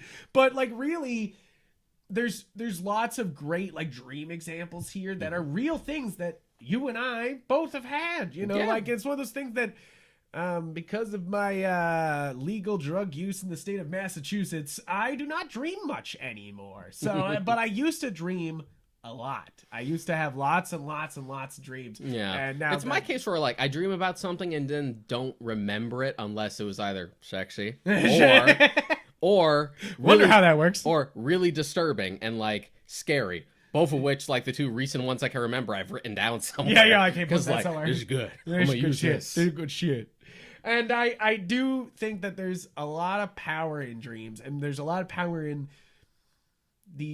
your subconscious storytelling to you. Yeah. You know, like I know that's a very non-scientific way of looking at it, but really that's because when you deal with the subconscious, you not only deal with like dreams, but you also deal with fears and anxieties, which they really lean into here because these are like troubled teenagers. And I think that's what makes these movies stand out is that even in the bad ones, they get to the root of like some scary dream you've had at some point. You're like, oh fuck, like I haven't thought about that. Like, but really, I've been there. I've seen that. You're like, shit. Also, Sandman versus Freddy would be pretty fucking dope, but I bet Sandman would just like fucking snap him out of Just existence. snap his fingers. Then he'd be gone. You know, Yeah. like just a thought. Sorry, just thinking. Just like both dream beings. Yeah, dream man, and he's just like, but that wouldn't happen because there's New Line and Dream is DC, so that's Warner Brothers. Yeah, but Warner Brothers owns New Line. They do? Yeah. Oh shit. Oh right, because it's on HBO Max. I've been watching all of these on HBO Max. Yeah, I'm so dumb. Warner Brothers owns so New Line. fucking dumb. It's all connected. It's all connected. Well, that means we can do this. This turned into a really ambitious now crossover idea podcast. No, So anyway, this is how we get our fanfic going, right? But yeah, Dream Warriors has always been my favorite because it's still scary. It can have fun, but also not jump the shark. Yes. I think that one of the things that stands out to me in 2 as one of the worst effects in that movie, and I think that 3 kind of like immediately is like, let me show you how to better to do that, is his long arm scene when he's walking down the alleyway at the girl and his arms stretch out all the way. That's the first one. Is that the first one? That's I the hate first that movie. Effect. That's That's the worst effect. That's in the worst movie. effect in the first I thought that movie. was in the second one because how much I hate that scene. I hate that scene. In like the yard. Yeah, he's going after Tina. That's the first movie. Hate that movie. Yeah. I hate that. Because it literally looks like fake arms on rods. It looks awful. Yeah. It's awful. It's one of those things that I can forgive really bad looking effects. But then there's stuff where you're like, that just looks like garbage, dude. You know, like, and that is one of those scenes that, like, And that's one of those things where like you're trying to be scary, but that's just silly. yeah, you're like, that's just silly. And I think that 5 and Freddy's Dead start to lead into we're just doing silly stuff. It's not even scary. Because even 3 is still being scary with the kills, you know? Even 2 has some like him bursting out of him is fucking frightening. Yeah, you're like, that's holy great. That's fuck. a great bit. That's a great That's bit. probably my that's favorite. Probably the best part. Yeah, That's probably the best part in the It's entire when he movie. bursts out of his body. Yeah, you're just like, oh shit. But I also like little stuff like he's like, I've got the brains, Yeah. and he just like rips off his scalp. Oh man, stuff like I that. do love that shit. You're just like, whoa. But so 3, we've already said it. They bring back the good ingredients. They basically bring back all the practical effects. There is some CGI here, but it's You have Wes Craven minimum. involved, so it ties back to the first movie, but it also expands on Freddy's character in a way where we in get a realistic way. Yeah, where we get a little bit of a backstory that's like also kind of fucked up, but we also don't go too fucking far with I it. do. So, I mean, obviously, this idea is kind of problematic, and Yes. but that's kind of the Yeah. of the thing is that's Freddy is the son of 1,000 maniacs. The bastard son of 100 maniacs. None was not locked in an asylum with all the maniacs because they used to call asylums snake pits because they used to have just a room where they used to keep everybody. Everybody. There wasn't fucking separate cells. There wasn't everything. Everyone was just shoved in one room and the guards were just up in the air. And then they would just fucking, they would just be like, don't do that. Don't do that. But some of the nuns would go down to help some people, but then that is actually true. Like you could get stuck down there, yes, this is a frightening thought, but it's also one of those things where you're like, this is all a bad situation, and it's just like one of those the things bad you're like, treatment of inmates. This is what we think psychology is in the 80s. Yes. You also have that bit where like when they think one of the children has killed themselves and the doctor's just like, oh, he killed himself. That's a very cowardly thing to do. And you're like, oh yeah, this was the 80s. Yeah, you're like 80s, they're trying to be like, look, we're positive about suicide by shaming people about suicide, and you're like, that ain't it, bro. That ain't it. That ain't gonna help anybody. But it also speaks to that urban fear of just like the bastard son of 100 maniacs. You're like, oh boy. Yeah, I bet. And I love that you do have a Robert Englund cameo In those scenes. Those scenes, that's what makes it so great, is that you kind of like, it's that name and that mythology there, but the real truth is that Robert Englund was the one who, impregnated her. But like, there's that mythology of that, and how it's. But what it's funny because it's mythology, but it's also in their like town history. It's like that she lived longer, and they tried to take care of him. And it's also one of those things where like it strikes the right balance. You could tell that was like a Wes Craven idea. Yes, exactly. If you're it gonna still expand... adds to the horror. It adds to the urban myth. It adds to the It's fucked up, and But it it's adds also- to like the perverse nature of even him existing. Yeah, even before he had died. Yes. Yeah, just from the get-go. From the get-go. Yeah, but it also doesn't add too much where you sort of lose his mystique. It doesn't do the fucking Freddy's dead thing of just like, oh, there's just these dream creatures that like gave me this job. It's stupid. I know the dream. That's really my main problem with that one is that you're like, I like the dream creatures, but what the fuck? Like, you know, like, you're like, why do they gotta look like that? And what the fuck? You know, like, what? It doesn't fucking help anybody to have this, you know? It doesn't add much. Absolutely not. To try to explain So it adds that way. like, just enough. And plus we get to see like at what point in their life like Nancy and her father is at. I like that Nancy's dad has just kind of lost it because they love lost the hair. I love the white hair on her too. I love that like she's been stressed out from Freddie that she can't like, you know, she can't do, you know, she's just fucked up. But I love John Saxon playing like the drunk deadbeat now after everything that happened. Yeah, at right. The end of the first he kind of movie. blames himself. Yeah. And 3 kind of has a pedigree. Chuck Russell directed it, and he's the man who gave you right after this The Blob, The Mask. He did Eraser. I mean, then he starts to fall off. He did The Scorpion King, which, you know, and he did something in 2019 called Jungle Lee. But so the man's kind of fallen off, but like he's got 3 iconic movies right there. I'm pretty sure him and Frank Darabont are like real buddy. Oh, good. That makes a lot of sense. So we got, because I'm pretty sure Frank Darabont also like wrote one of the drafts for the Blob. I think. Yes. Yeah. I think we brought that up. Think so. So 3 really, I think it's all the right ingredients. It works so well. 4 is fun. 4 is fun. It's definitely a step down. It's definitely reaching at this point where we're like, okay, all those kids are dead. We killed them. Oh shit. Now we found this new girl and she's the Dream Master because she's been learning to train to fight dreams her whole life. Except it doesn't like hit as hard because one, we don't have Patricia Arquette back because by then she was already starting to become a bigger star. So it's like, so they immediately are just like, we'll recast, and you're like, she's not it, bro. She's not it. Doesn't even remotely seem or like resemble or even like act like the original Kirsten. So this feels weird, and you don't kind of care when she dies and she passes on the torch. You actually don't care much about the kids dying at all in this. And also, goddamn it, we had Kincaid survive at the end of the 3 only for it to come immediately in 4. Which I mean, that's what you do in sequels. I know. Sequels. That's what you do. You kill the main guy in the next one. But you couldn't just let Kincaid live? I mean, it shows that, you know, that means business this time. You're really gonna take him down, you know, like. But you have that stereotype of just like black guys always got to go in a horror movie. And you're always like, got to go.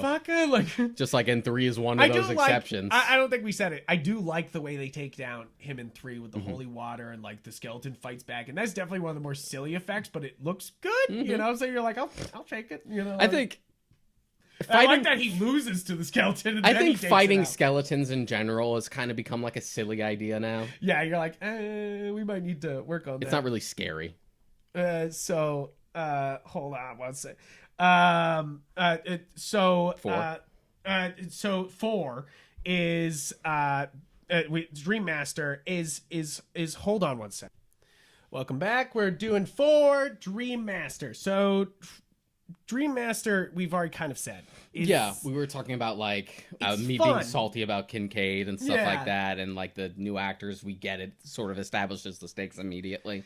And it's kind of one of those things that like it establishes the stakes, but then it takes everyone you cared about out, and it leaves you with a whole new cast of characters you didn't care about, like, because you're just meeting them now, which I don't necessarily dislike the cast. Like, I like Alice. I think they're fine. I'm pretty sure Lisa Wilcox was like one of my early like horror crushes when I was a kid. kid. You were like, yep. You're like that makes sense to me. I do think 4 is actually a stronger entry in this series. I don't think it's bad. I think a lot of the special effects are actually really fantastic. I think that there's a lot of great stuff actually here, and the connection to 3 really makes it stand out. The Freddie is more than creepy here, especially with the pizza scene where he's got he's eating the meatballs of the kids. It's gross because, you know, I'm eating meatballs of kids, but it's also just gross because those meatballs look absolutely disgusting. Disgusting. And you're like, what the fuck?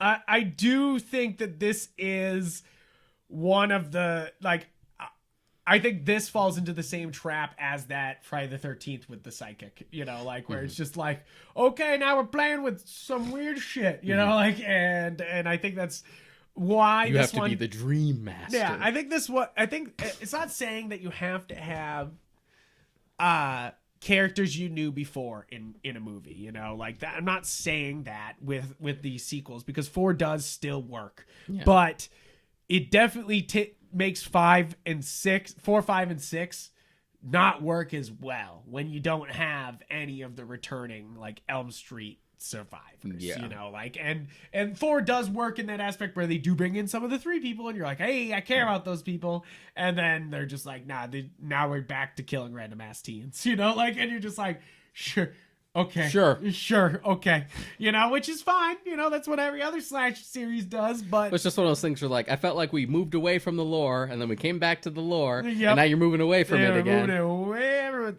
and 4 at least tries to connect it, and I think makes some good ground on you know, like, on trying to expand some of his powers, and, you know, and really 4, what makes 4 stand out is you can tell how much fucking fun Robert Englund is he's having a blast. He's having a blast. Like, and he says is that this is the one he probably had the most fun on, you know, where it kind of sounds like he kind of came up with a lot of the shit that's going on, you know, where he was just kind of like, what if Freddie did this? And everyone's like, sure, you know, like, whatever you want. And he was just like, It's like, I feel like he had a lot more influence over this one. And I think that's why this one does. This is work Remy well. Harlan who directed this one, right? Yes. Yeah. Who's got a quite a varied history in directing 40 movies. So the man's done the work, but they're all kind of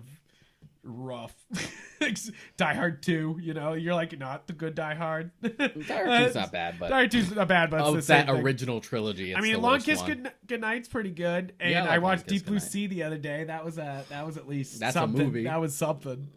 That sure was something. Oh God, he made The Exorcist the beginning, where you're like, fuck no, and The Covenant, which was also stupid as shit. You're like, all right, dude. The varying history here, you know, like, you're just like, yeah. But I do think, I mean, but he did make the masterpiece cliffhanger, so, you know, like, you can't fucking fault a man. All is forgiven. Because cliffhanger. Yeah, hey, if you make something so 80s that it literally stands out as being one of the most 80s films of all time, I give you credit. Yeah, like, you're like, you left your mark. You left your mark on the world. But yeah, 4. I think it gets a lot more hate than it should, because it's not bad. So. I don't think it's bad. It's because it's following 3. Yes, that's the problem. Is that 3 fucking swings, and you're like, yeah, fuck yeah, and that's why I went into 4 being like, yeah, and then 4 was like, you know, I was like, like I just kind of like thumbed up at 4. I was like, I'm not 2 thumbs up. I'm 1 thumb up, and I say, I had a good time. Good time here, like, you know, like, but 5 is where we start to be like, what are we fucking dealing with here? You know, like, you're like, yeah, you had messaged me when you had started it, just like right off the bat, just like the dream child. I think I know what I'm in for just from that. Because they're doing sort of a Rosemary's Baby thing. They're trying to play that. They're like, what if we did Freddie in Rosemary's Baby? You know, and you're kind of like, okay, sure. It's not very good here. No. I think Robert Englund is having just as much fun, maybe even more. Like, there's a lot of fun to be had here. I think the special effects are pretty good for some of the scenes, but at this point, they're not seeming as impressive as they used to be. And there's definitely some like painted backgrounds that look really fucking bad at times, and you're just like, painted backgrounds in some of the other series, you're like, oh, it kind of looks dreamlike, you know, like, but in this, you're just like, wrong-o. Like, and I also kind of hate them trying to delve into his mother shit here, like they did in 3. In 3, because we already kind of did this, and they're trying to expand on it by adding a lot of visuals to it, but really it doesn't help much. It doesn't add too much. It's just kind of like, Freddie was also an ugly child, and you're like, Sure. Okay. All But they right. kind of imply that Freddie didn't look normal even as a person. But then later on, he's definitely just Robert Englund as a human later on. So you're like, wait, so was he a monster fucking child like you're showing? Or was he just a normal baby? Or was that like part of like Or a I guess Freddy that like, baby? or I guess like because that's like in the dream world specifically, It's just that a whole Freddy climax is baby. like this is what that represents. Yeah, you're like, but it's again, it's very confused. yeah, it's very confused. This movie is confused, is basically it. Because they try to connect it again. Mm-hmm. They try to be like, hey, 5, we brought back, what's her name? We brought back the Dream Master. We brought back Lisa Wilcox. And I do think that this one feels very for the teens, more so even than any of the other ones. You know, like it feels very like we need to make the money from the teens. How do we do the money from the teens? They're like teen pregnancy. That's what everything's about. Yeah. Like you're like, yeah. And they're like, we'll do scary imagery with that.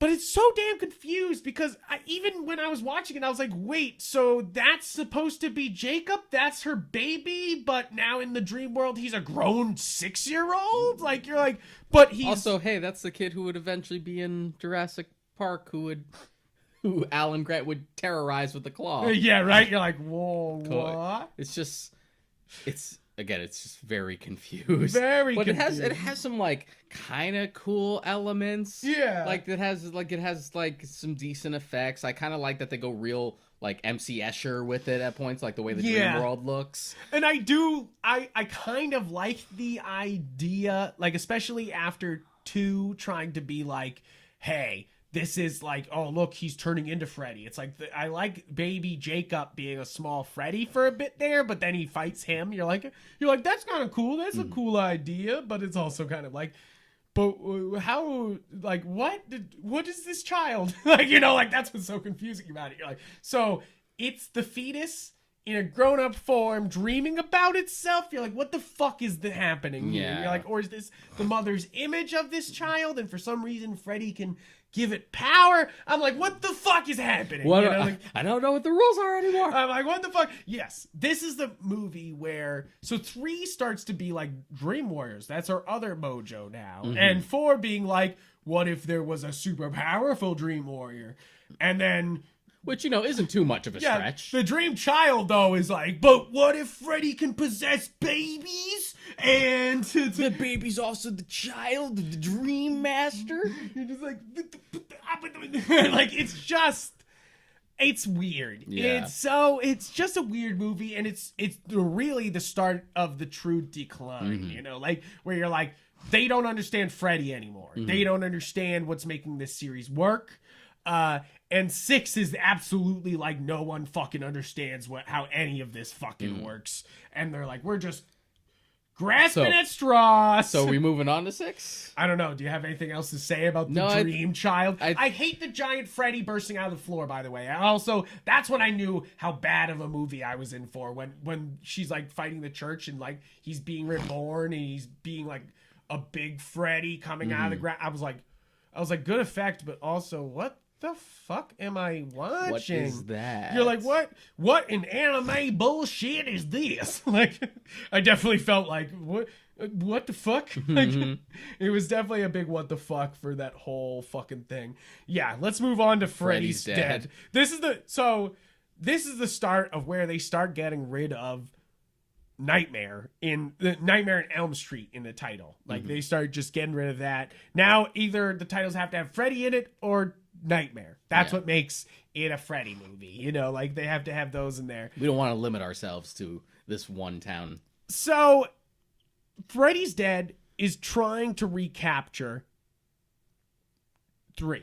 It's trying to just recapture the magic of 3. It's not trying to recapture the magic of 1 or even anything else. It's just trying to be 3 again. 3 again, where they try to go deeper on Freddy, so to understand him a little bit more, but in such a shallow, not deep way. Yeah, like in such a way, like, oh, evil, I would never understand it, so I can't write it. And you're like, what the fuck kind of thing? You're like, what? It's so weird. So weird. Freddy's Dead is dumb as shit. It is I dumb. mean, it is It's the lowest, other than the remake, it's my lowest rated in the like series.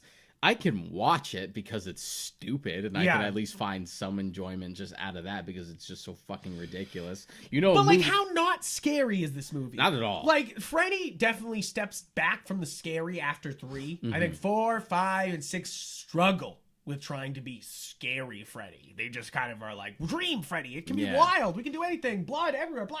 You know, like... He's a superhero. Yeah, and Fuck you're it. like, fucking what? Yeah. But, yeah, that's this one, though. Fred, where they have Super Freddy. Super Freddy is 5. Is it 5? Yeah. Okay, at least... Yeah.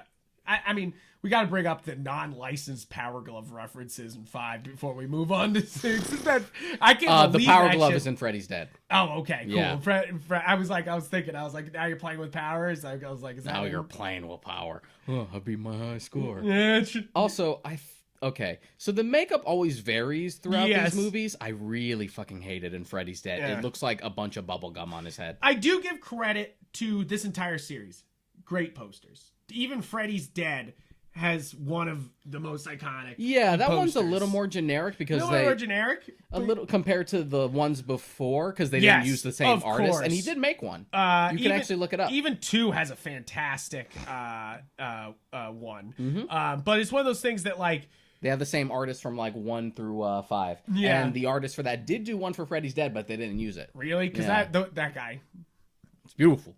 beautiful. I want those posters. I want them on my wall. So Freddy's Dead not only has some of the worst effects in the series, it's boring as hell. Yeah. It also has some of the worst performances from all these teenagers. They're just fucking awful. It's one of those they're things so where it's bad. like you can't even forgive that they're young. They're just bad. It's one of those things where you're like, this whole movie misses the mark almost completely. You know, like there's some things I dig. There's some like small things where I'm like, okay, you know, like I'm like that sort of works, but overall it's just it kind of a huge waste of time. But it's also a lot more absurdist because they basically go back to town, they go back to the Summersworth or what is Springwood. Springwood. So they go back to Springwood. And it basically all the parents have gone mad because there's no more kids. There's no more children. There's no more children. They've all gone mad, which is really funny. They have Roseanne and Tom Arnold. Yeah, You're like, what a big cameo. You're And like, also they got Johnny Depp to cameo. yeah, you're like, what a 90s just so movie. we could make fun of like those old PSAs. Right? You're like, hell yeah.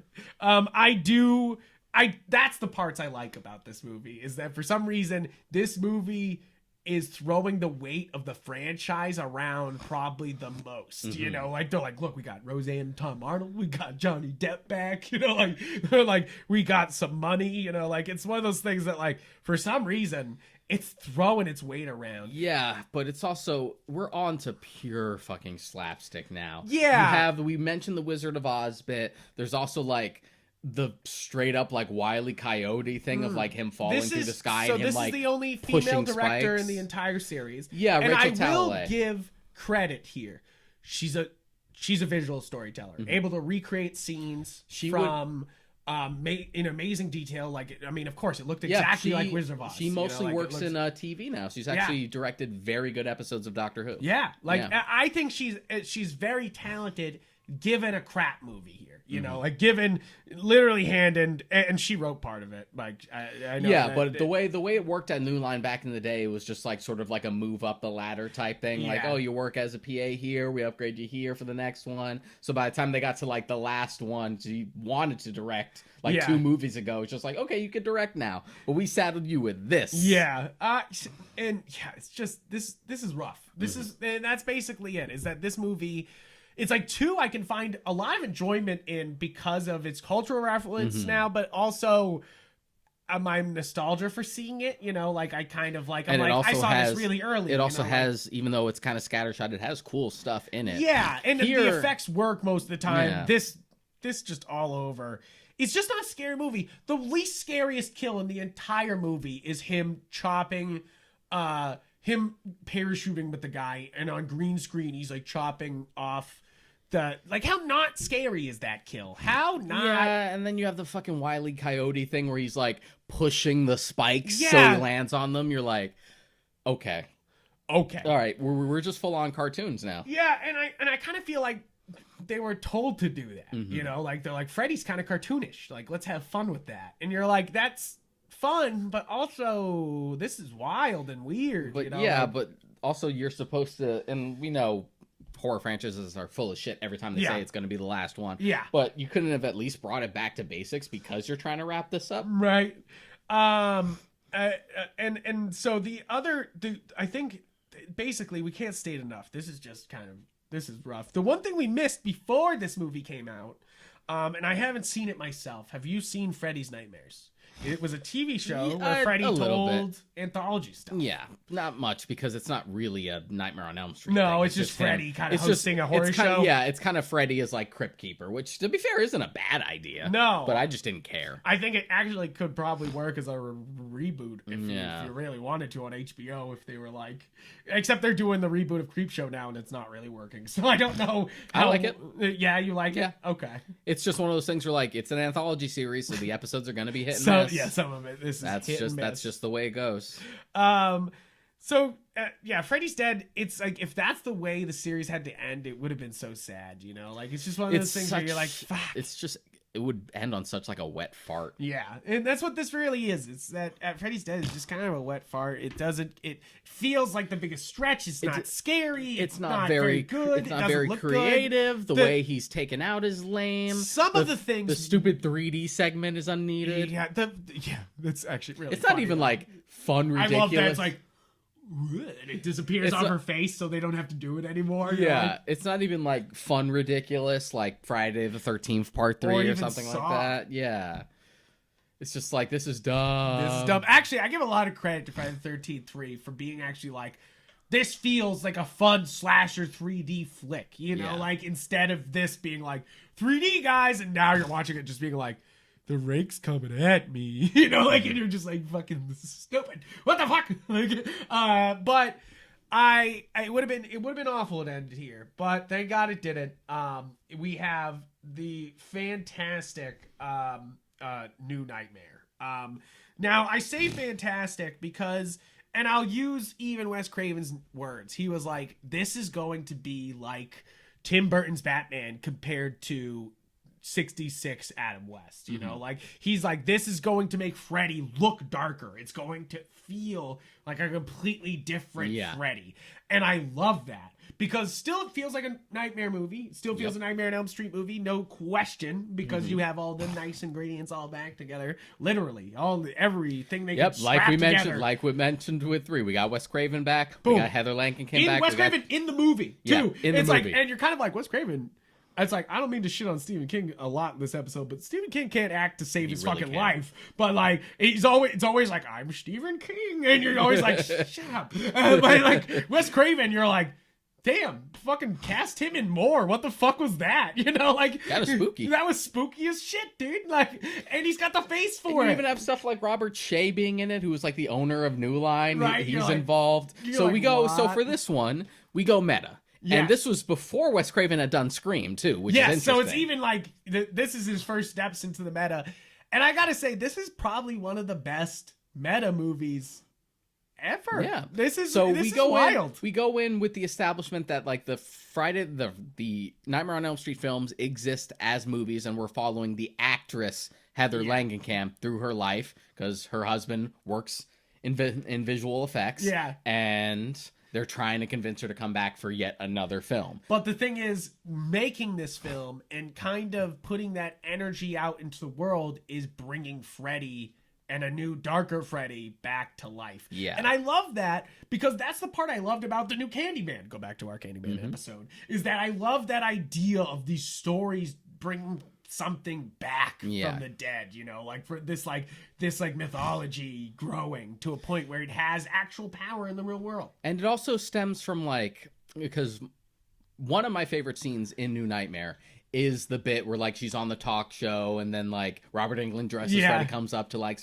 surprise her, and she just looks as like all these people, like men, women, and children, and just cheering for like this what essentially at the core a child molester and murderer. And just like that great shot where you get like the shadows on the claws and stuff like that. It's just one of those things where Wes Craven had said the idea that Freddie became like a pop culture icon is really fucked to him. So he kind of like leaned into that for New Nightmare. It's just like, isn't this kind of weird? Isn't this kind of strange?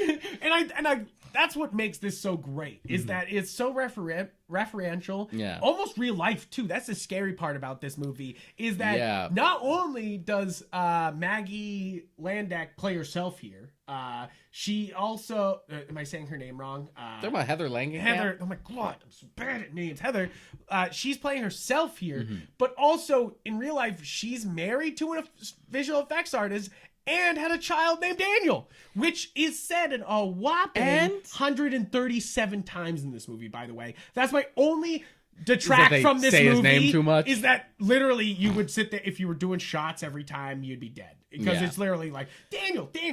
And also, they delve into like them thinking that Freddie terrorizing her is actually a stalker, and Heather Langenkamp actually did deal with a stalker in her life. It's a little it's really hitting home, and that was one of those things that it's almost brave of her to act in this. Yeah, Wes Craven said he was afraid to bring the script to her because it's like hitting so close. Yeah, but it's kind of what makes this so damn unique, is that this is like, it's so real life. It's such like this, it's almost real fear, but then you're bringing Freddie into it, which is such a ridiculous concept, you know, like, and of course, but they still kind of make you afraid of him. I love this darker version. I will just say it right here. This is my favorite look for Freddie. I love the way he looks in New Nightmare.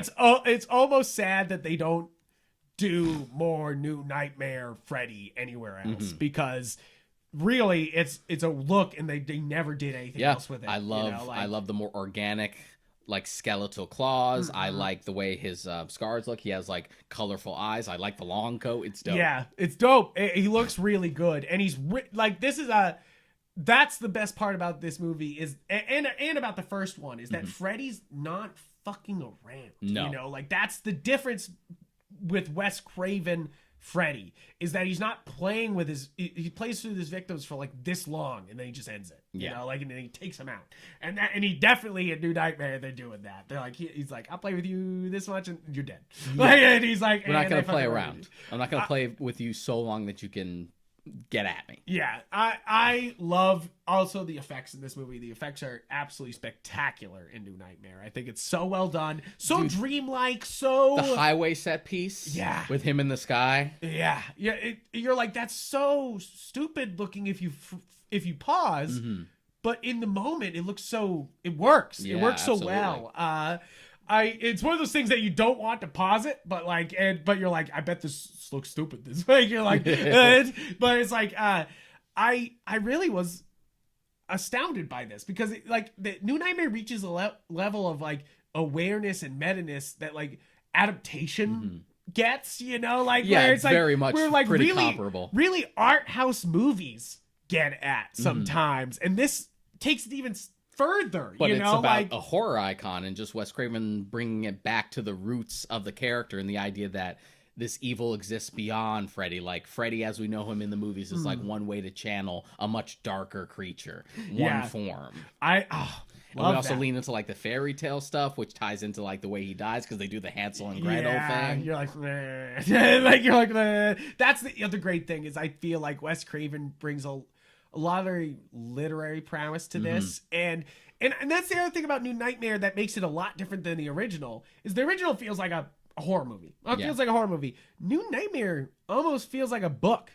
Like, if you had handed me a book and said, this is Wes Craven's New Nightmare, and it would read like this. Yeah, it does have like a very novel pace to it. Yeah, it really does. And you know, it's not afraid to like take its time. And also line up events like a literary novel would. Exactly. Like her accepting that she's in Freddy's universe, and him finally taking off the covers off the bed, and him coming out like he's being birthed because she's finally accepted his story. You're like, damn, that's good. And then like the music fucking crescendos and it's dope as hell. And then you also get like the Nosferatu homage right afterwards. That's the thing is that Wes Craven's a visual master at Nightmare on Elm Street, and then you get him at New Nightmare, and he's doing like legendary shit here, you know, like that was a young Wes Craven at Nightmare on Elm Street. At New Nightmare, he's just flexing on him. Yeah. He's just fucking them up, you know, like, and that's really what's great about this. Just a victory lap for him. Is that this is a visually stunning movie. This has some of like the best like imagery for Freddy as a character. Like I think of the bit of him in the sky. I think when he comes out of him in the coffin dragging Daniel through the coffin. That is some shit you've seen in a nightmare before. You're like, no. You have that, and I love the shot when he comes out of the closet. Miss me, and like you just have like the shadows on him, and I love that. I love the contacts they give him. I also I give credit to the special effects artist for the fucking beginning claw scene. I know it's a dream, but like, how good is that fucking scene? Like, how good is that scene? Because the claw's fucking moving, and you're plus, like, it looks so good. And I love the thematic intent of that scene of just like, we're going with like a cybernetic cool claw. This time he chops off his hand. I love it because it's Wes Craven being like, so this would be my terrible idea for a sequel, where it's like somebody else taking Freddy's place. Yeah, this would be Freddy. Yeah, or like the idea that like this is gonna be Freddy for the new age. Yes. So this time he cuts off his hand at the wrist, and he has a cybernetic. It's funny claw. Because you that like idea, you're almost like, that could have worked. You know, like like that's what's fun about it, is that like it's almost him like making fun of like what they would have done were he not involved. Exactly. He's like this is so shallow, but this is exactly what they would have done. You know, like he's like, this is it. You know, I also love the like kind of like the meta is so wild here. It's so in depth. It's right off the bat where they like reveal that they're just filming something. They're just like, more blood. More blood. Yeah, more blood. I do think that the kills, there's not many kills in this movie. I think that's the only thing I think that kind of holds this movie back. That's the thing that tends to divide people. The body count is only 4 people. Yeah. And really, but it's also 2 at the beginning and then too much later. You know, but the first movie didn't also have that high a body count either. That was also only like 3 or 4 people. It's true.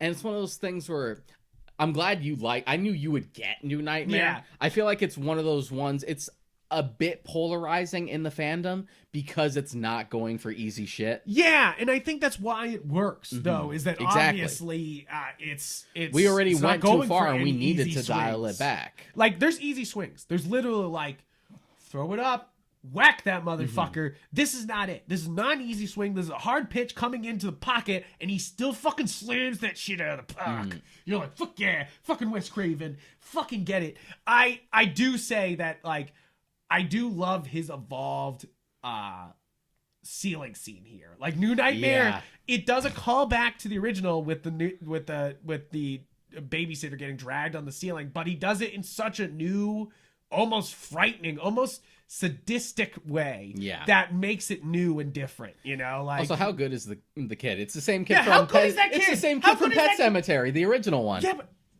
yes. Oh my god, how good is that kid? How good is that kid? And that's what I was gonna say here, is that that's the problem with Dream Child, is that kid's no good. That kid's awful. That kid, like, you can literally like hear the director talking to that kid almost, you know, like you could see their gears turning in that little kid's head about how to act.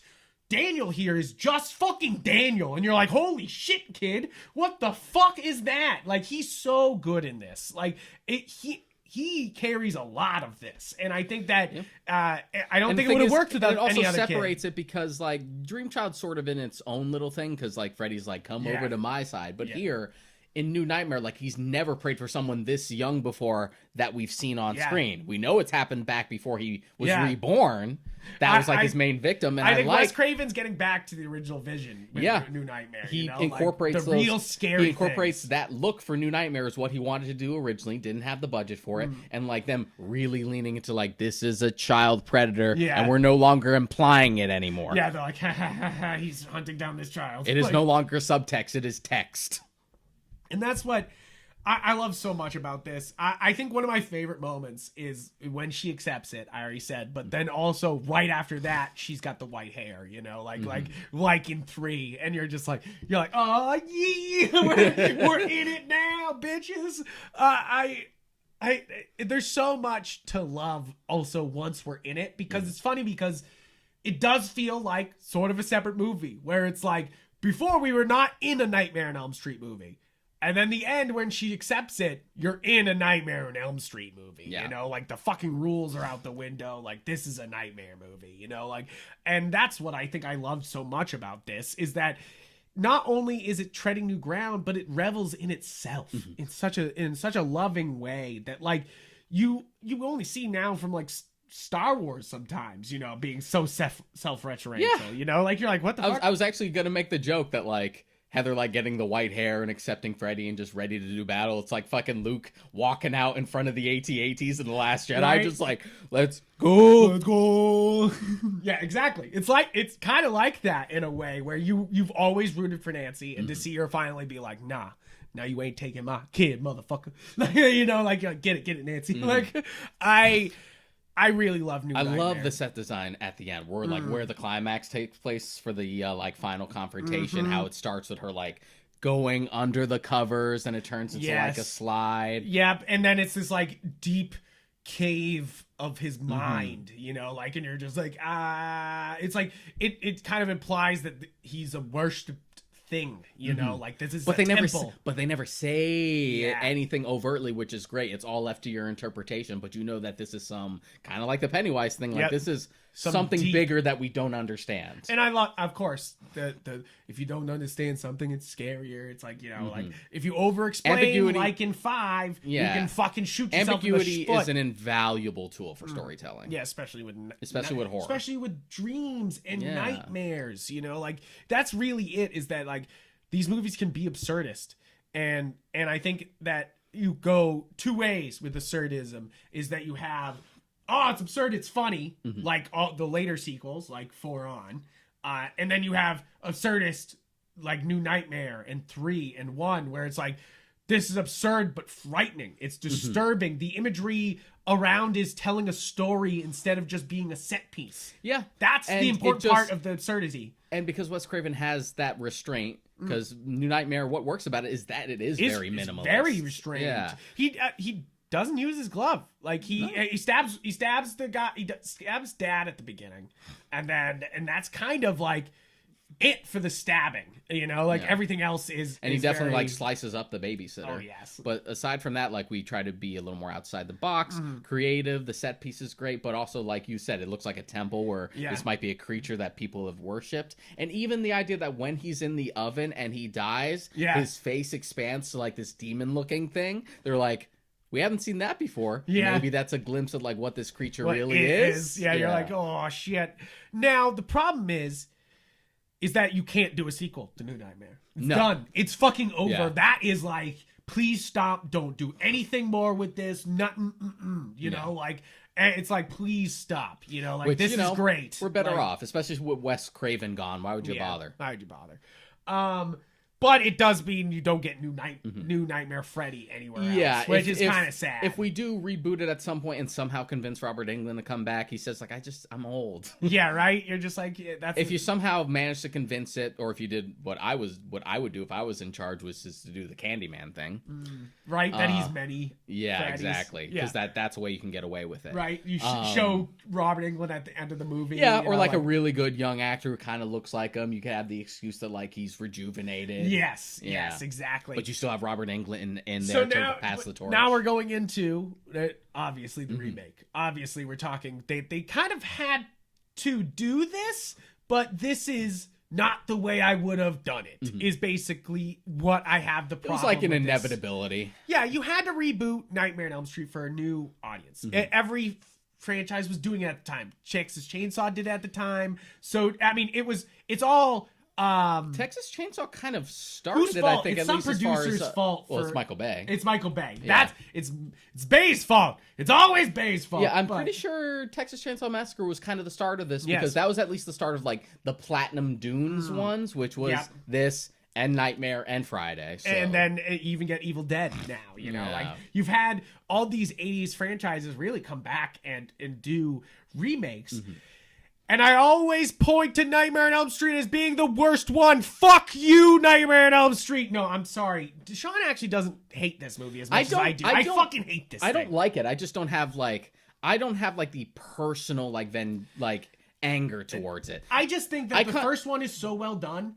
And this one goes, I'm going to recreate some of the most iconic scenes. And do them worse. And do them just worse. Just worse. My thing is just like, as a movie in its own bubble, it's just kind of mediocre. Yes. And then as a Nightmare remake, it's bad. But it's also just one of those things where I just kind of came out of it just like, that wasn't good. It had some cool moments. But, you know, I've been through the highs and lows of this franchise before, so it's not like I can't get over it. See, that's the thing. And there are elements that work for me, like Robert Englund at the end of the day is pretty irreplaceable for the most part as Freddy Krueger, but I like Jackie Earle Haley. No, that's the only thing I'll give you about this movie, because I hate this movie more than I hate 2. I hate this movie. I do not like this. I literally cannot sit through this movie because it is so just like, you know, like it's frustrating. What separates this from like the Friday the 13th remake is that the Friday the 13th remake is just another Jason movie. What worked about that is that it just kind of felt like another sequel. Like if you would have just called it... That's the cardinal sin here, is that this could have been just like another Nightmare. One. Yeah. And I would have been fine if you were just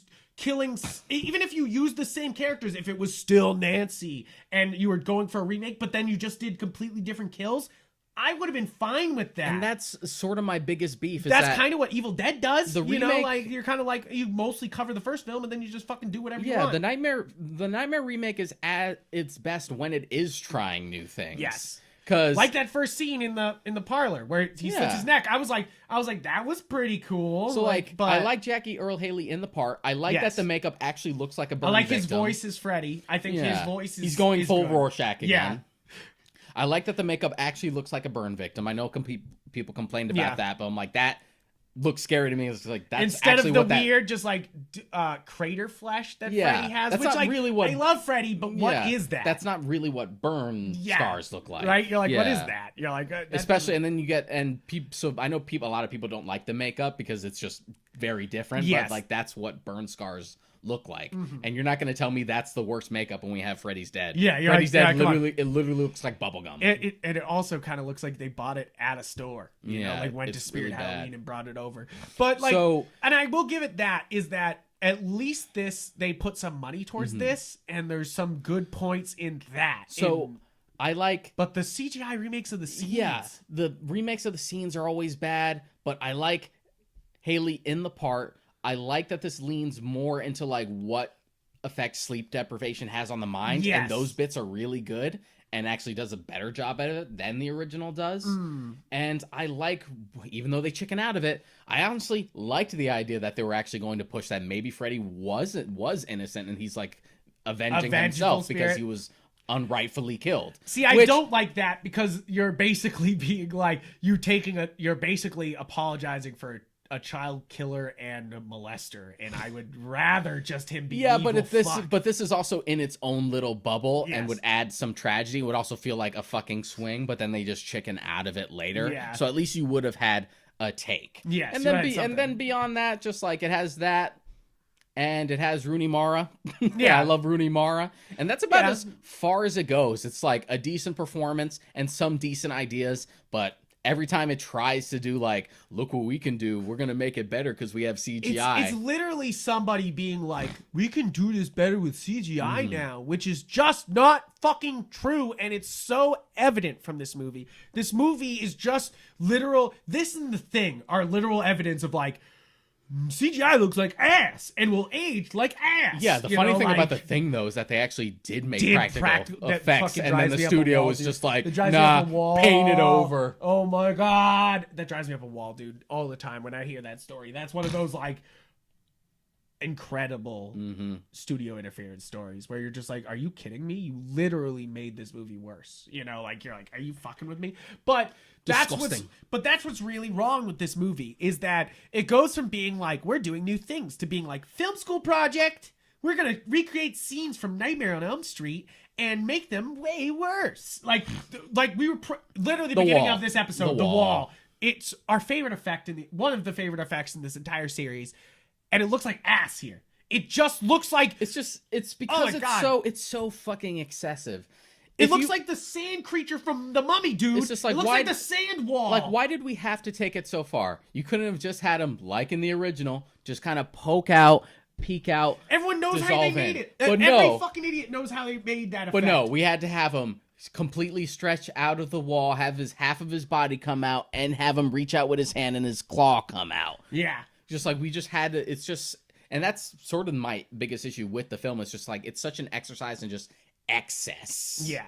Yeah. And it's just kind of, it's just not worth your time, I feel like. That's my problem, is that 2 at least has something. It has a take. It has, like some good special effects. Yeah. It's the one of the gayest movies of all time. You're like something, like And social it's weird because significance. the And other- this is just forgettable. The other Platinum not Dunes worth it. like remakes that they've done have actually been decent. Like I Yeah. like the Friday remake, and to be honest, I like the Texas That's Chainsaw the Massacre thing, remake too. I think this is what killed those remakes. Yeah. I think that the Platinum Dunes could have been the hammer of our time, where it was like, it could have been like, oh, we're gonna just keep pumping these remakes out because they're working so well. But really, Nightmare on Elm Street is the real fucking shoot in the foot, and it really. But fucking the only killed one, them. yeah, and the only one that did well enough to get a follow up was the Texas one. Which I agree with. Texas was the best one. Yeah. And they're like, yeah, keep going, bro. Keep moving. Like, didn't they also do Hills Have Eyes at the remake? They I might think have. so. Yeah. I know that was Platinum not Dunes bad. still works on stuff. They But don't not really great. do remakes like at all anymore, but they still work in horror. Like they did both Quiet Places. Oh, yeah. good. Yeah, those are. I'll need to see part 2. Is basically it, but yeah, it's one of those things that this remake is just rough for me, and it's so it's frustrating. It's hard to watch. It's boring at most times. It's like takes this cast of characters you did care about in the first one and just makes them forgettable. Yeah, it's and you're just like, I what think the it's just shit? one of those things where like it's bad, but it didn't really take me long to move on, and like horror remakes are such an inevitability. Yes, but so that's the thing here is that, like you said, But I you're think also, Jacob. but you also came at I it think- with a perspective of like only really seeing the first two. Yes, true. That's true. I did when I originally saw it, only saw the first one, and I was kind of like, you messed with one of the greats. Like, what the fuck, and you did it wrong, like, and that's kind of still how I feel. Is that like you is that this some of the ingredients here, like Hurley and the director actually, I think could have done a cool just other Nightmare on Elm Street movie. Yeah. Like if you just did a 4 or 5, something else, like some other thing on Nightmare on Elm Street.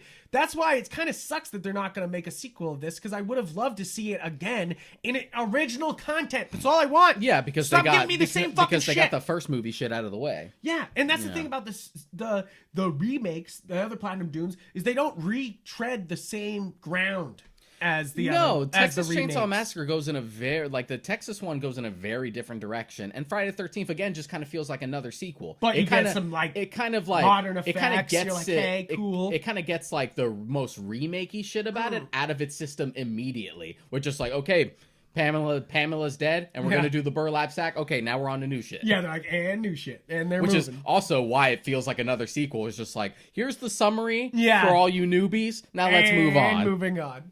And that's really why I think I find it so offensive, is that this feels the most a slave to the original material. Yeah. And not in a good way. No. Not in like so we've seen the Psycho remake that's shot for shot. At least that's cool and has a good take and is trying to do something and has cool effects. It's very And much you're like hey, it's very much like someone gave a lot of money to what is essentially a film school project. Yeah, and that's what this feels like, is that they gave somebody a lot of money to make a film school project and it failed. It just feels like you just did it wrong. Yeah, it's a weird one. It's a weird one. It's a weird one.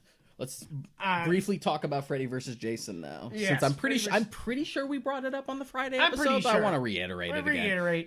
So I do like the changes here to Freddy's design. I do want to bring that up. Is that it's a good balance. Yeah. I do like that he's more demon-y here. He's got the sharp teeth. Like, I like. Yeah, and then even when he idea. doesn't, he sort of has like his teeth look kind of like rotted and stuff. It's a good look for him, especially since it was his last one. And I definitely think that this is like standard Jason, like they just nailed. They're like, this is what Jason looks like. The only thing that bugs me is that they don't have like the slit in his mask that he got from the axe in 3. But they have the dent in his head from the other one, and you're like, it's just one of those things where, like, you nitpick. That's like the one constant. Even when it doesn't make sense and it's a completely different mask, they still keep that slit there. So my thing about this movie is that I do think it's a lot of fun. I do think like there's no but here's the thing, it's not scary. No. At all. Not at all. Not remotely. And it's not even that gory, because when they go to like a gory slasher scene, they always cut away. They always cut away. You never see a fucking knife go into somebody. And you're just got like, except for like later on, and like, but even when the first bed scene, they definitely do it at the start. But it gets gorier as you go along, because you have the cornfield scene and he's literally hacking and slicing dudes up, and you're seeing like inside that like Asian style filmmaking of like blood spurting, and plus you see a dude get chopped in half. Yes, I don't think that. Yeah, I think at the start they definitely do they cut away or they keep it off screen. I was like, what the fuck is happening here? Like I was rewatching it. Freddy versus like, Jason, I think, had the right approach to it, where they're just like, well, you're not here to be scared. You're here to see these two people fight. So we're just kind of treating this like a wrestling match. Yeah, right. They're like, here's the hype up. You get to see Jason do some stuff. You get to see Freddy do some stuff. You get to see Jason do some stuff. You get to see Freddy fuck with Jason. Oh, he gets angry. Now we're fighting. They even the way they advertised it, they treated it like a big wrestling match. They literally had fake press conferences. Like you do with like wrestlers or like boxers before a match, where they like meet up with each other. And it's funny because they literally had Robert Englund in full makeup come out and just like talk shit at a microphone. And Ken Kirsinger's Jason just kind of just sitting there silently and just like occasionally turning to look at him. It's just like, well, that's very mean. Yeah, that's very mean. I do love, that's the thing here, is that I think that everybody understands the characters here. That's definitely the one thing I can give Freddy versus Jason, is that they understand the characters here, like they're like, we get it. Like the complaints for Freddy versus Jason are weird to me, because like there was no way a versus movie was going to be scary. Yeah, you're here to watch these two punch each other. So let's just make it a fan servicey romp. Sure, let's just have fucking Freddy lure Jason away from Crystal Lake. Let's have Jason go to Springwood. Isn't that kind of cool? Isn't it kind of cool that we get 2 different matches? We get to have Jason fight Freddy in the Dream World, and then have Freddy fight Jason at Camp Crystal Lake. It's all fan servicey shit. It's all fan servicey shit. And that's the reason why I can't be angry. It's like, yes, this is a big dumb It's movie. a big dumb romp, and I get the Freddy versus Jason action that I wanted, and it's dope as hell. And it's actually really cool that you went with an Asian filmmaker with that sort of style, because I want it to be over the top. And I do give a lot of credit to this movie.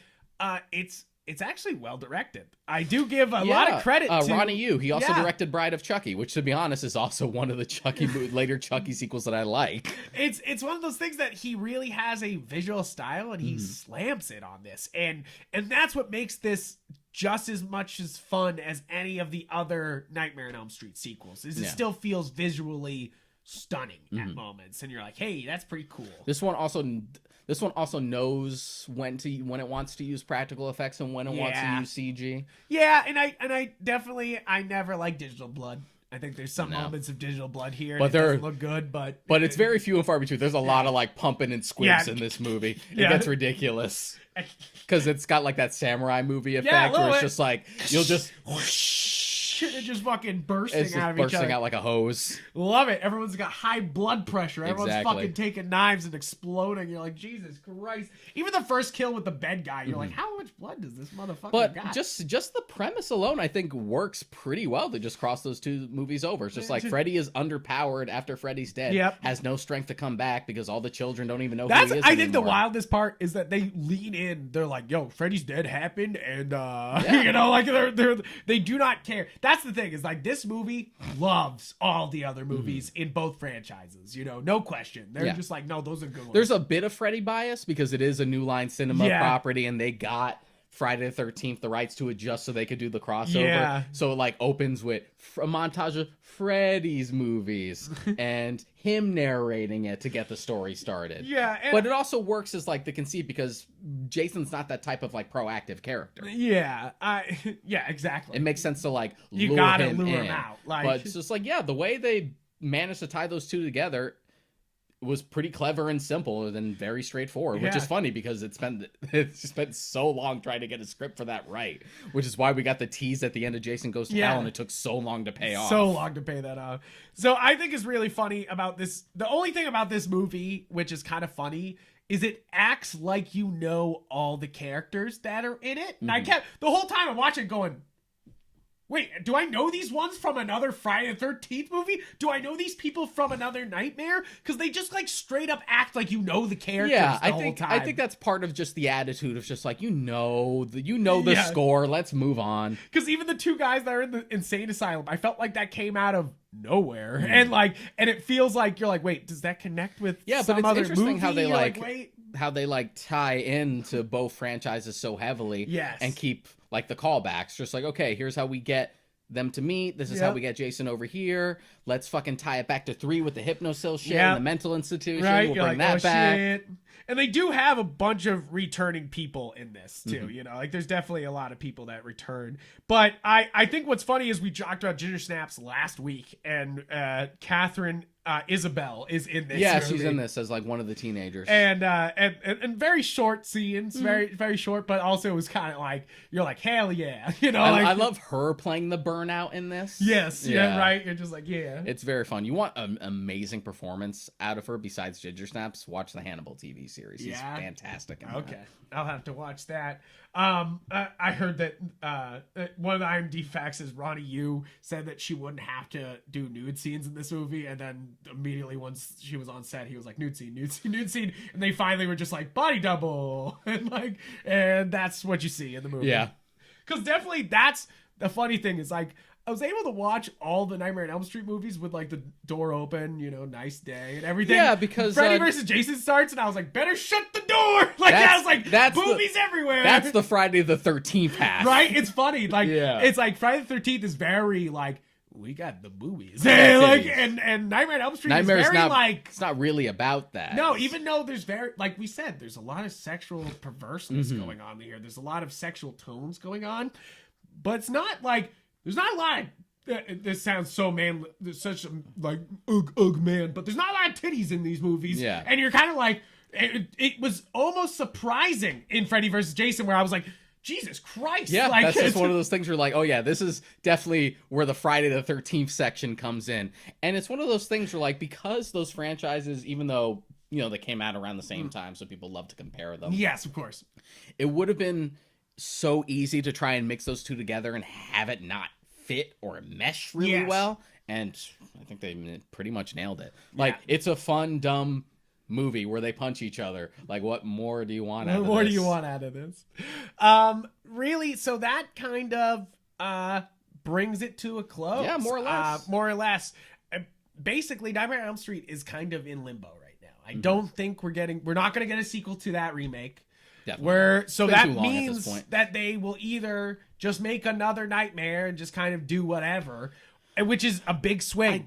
Somebody's got to have a fucking idea to do that, you know? Like, it was funny watching the new Candyman and being like, shit, that's what I would have done for Nightmare. Yeah, right? Okay, cool. But I got it here instead. Which I hope that we're kind of living in an era where they're doing that again, where we're remaking 80s movies, and I'm kind of can we have, like, Candyman came back, that's 1990, but, you know, close enough on the cusp. Like, Candyman's which technically, back. Nightmare on Elm Street is more of a 90s film, almost. 90s series than it is an 80s. We have Halloween back. They're working on yet another fucking Texas Chainsaw Massacre reboot to go along with the other fucking five. There's more fucking Texas Chainsaw Massacre reboots than there are Spider-Man reboots. And you're like, what it's ridiculous. Fuck? What the fuck? So, and I know Paramount's been kicking themselves this whole time because immediately after Halloween, you know Paramount's just like, yo, our time has come. Where's the horror? We're bringing back Friday the 13th, but because the lawsuit's been going on for so long, which has finally fucking settled. Finally settled down. Yeah, they settled in Victor Miller's favor for the screenwriter, which normally I would be on that side because, you know, Yeah, writers. Writers. Writers. On this, I have mixed feelings about this one. Yeah. Because it's one of those things where, like, it's specifically for that first movie, but Friday the 13th isn't a franchise without the sequels. It kind of builds itself slowly. Yeah, and like, the only thing he's really fighting for is Pamela Voorhees, maybe, and just like Camp Crystal Lake. Yeah. And that was Sean S. Cunningham's, like, argument with the lawsuit. It's just like, all the shit that, like, people really love Friday the 13th for as a franchise is all the shit after you were gone. Yeah, like, you're like, nope. So it doesn't work, It's bruh. tough. So I think it'll just be one of those things, kind of like what they do for Joe Shuster and Jerry Siegel's, like, family. Yeah. Is that whenever they do want to use, like, Pamela specifically or Camp Crystal Lake specifically, they just got to cut a check. They got to cut a check. Yeah, I know. And that's kind of why I know everyone was like the rights reverting for Doctor Strange and all those things. It's like they were on, a bunch of people were on Marvel's side for that. And I was like, guys, why are you on the big corporation side of this? No. But you give the money to the creator because the creator made it. You know, like, you're like, come on. Yeah, that was my attitude with because And they're it's doing not it with, like, he's gonna Spider-Man hold it and make stuff. his own universe out of those characters. Steve Ditko's been dead for years. They're It's just just one of gonna those things cut a like, check. cut a check for his family. Right? Cut a check what? for his family.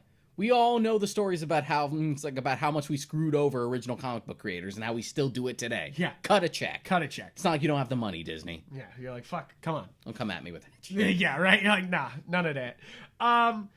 So, guys, I want to thank you guys for tuning in to our almost 2-hour Friday the 3rd. I mean, we are talking about Nightmare an on Elm Street. entire series in one episode, so the Halloween one is going to be wild. Big one. That one's gonna be even longer, I think, because there's more Yeah, movies. there's more movies. So, yeah. So, I guess, spoiler alert, I guess next year we're going to try and do the Halloween series as as an episode, which that's going to have a lot of baggage. Yes.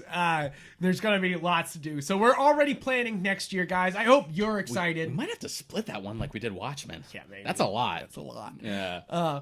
But guys, thank you for tuning into October. I hope that you got spooky with us. I hope you watched some horror movies. I hope you enjoyed these episodes. We do. We love talking Subscribe about to Shudder and buy a bunch of Shout Factory Blu-rays. Yes. Keep physical media horror. alive, We're not please. sponsored by them. We're just saying that's how you support horror as a Well, genre. we like them as a You know, product. like if we were sponsored by anybody, it would be film. and we want film to continue to go on. And that's really why I love that we do this show and that people listen, is that, like, I love talking about film and the art and what its effects on people and the interpretation people can have of it. And I think that this is one of those series that has so much going on that, like, it's fun to fucking talk about, you know, like, and I think horror in general is such a great talking point for us. It's an endless well of discussion.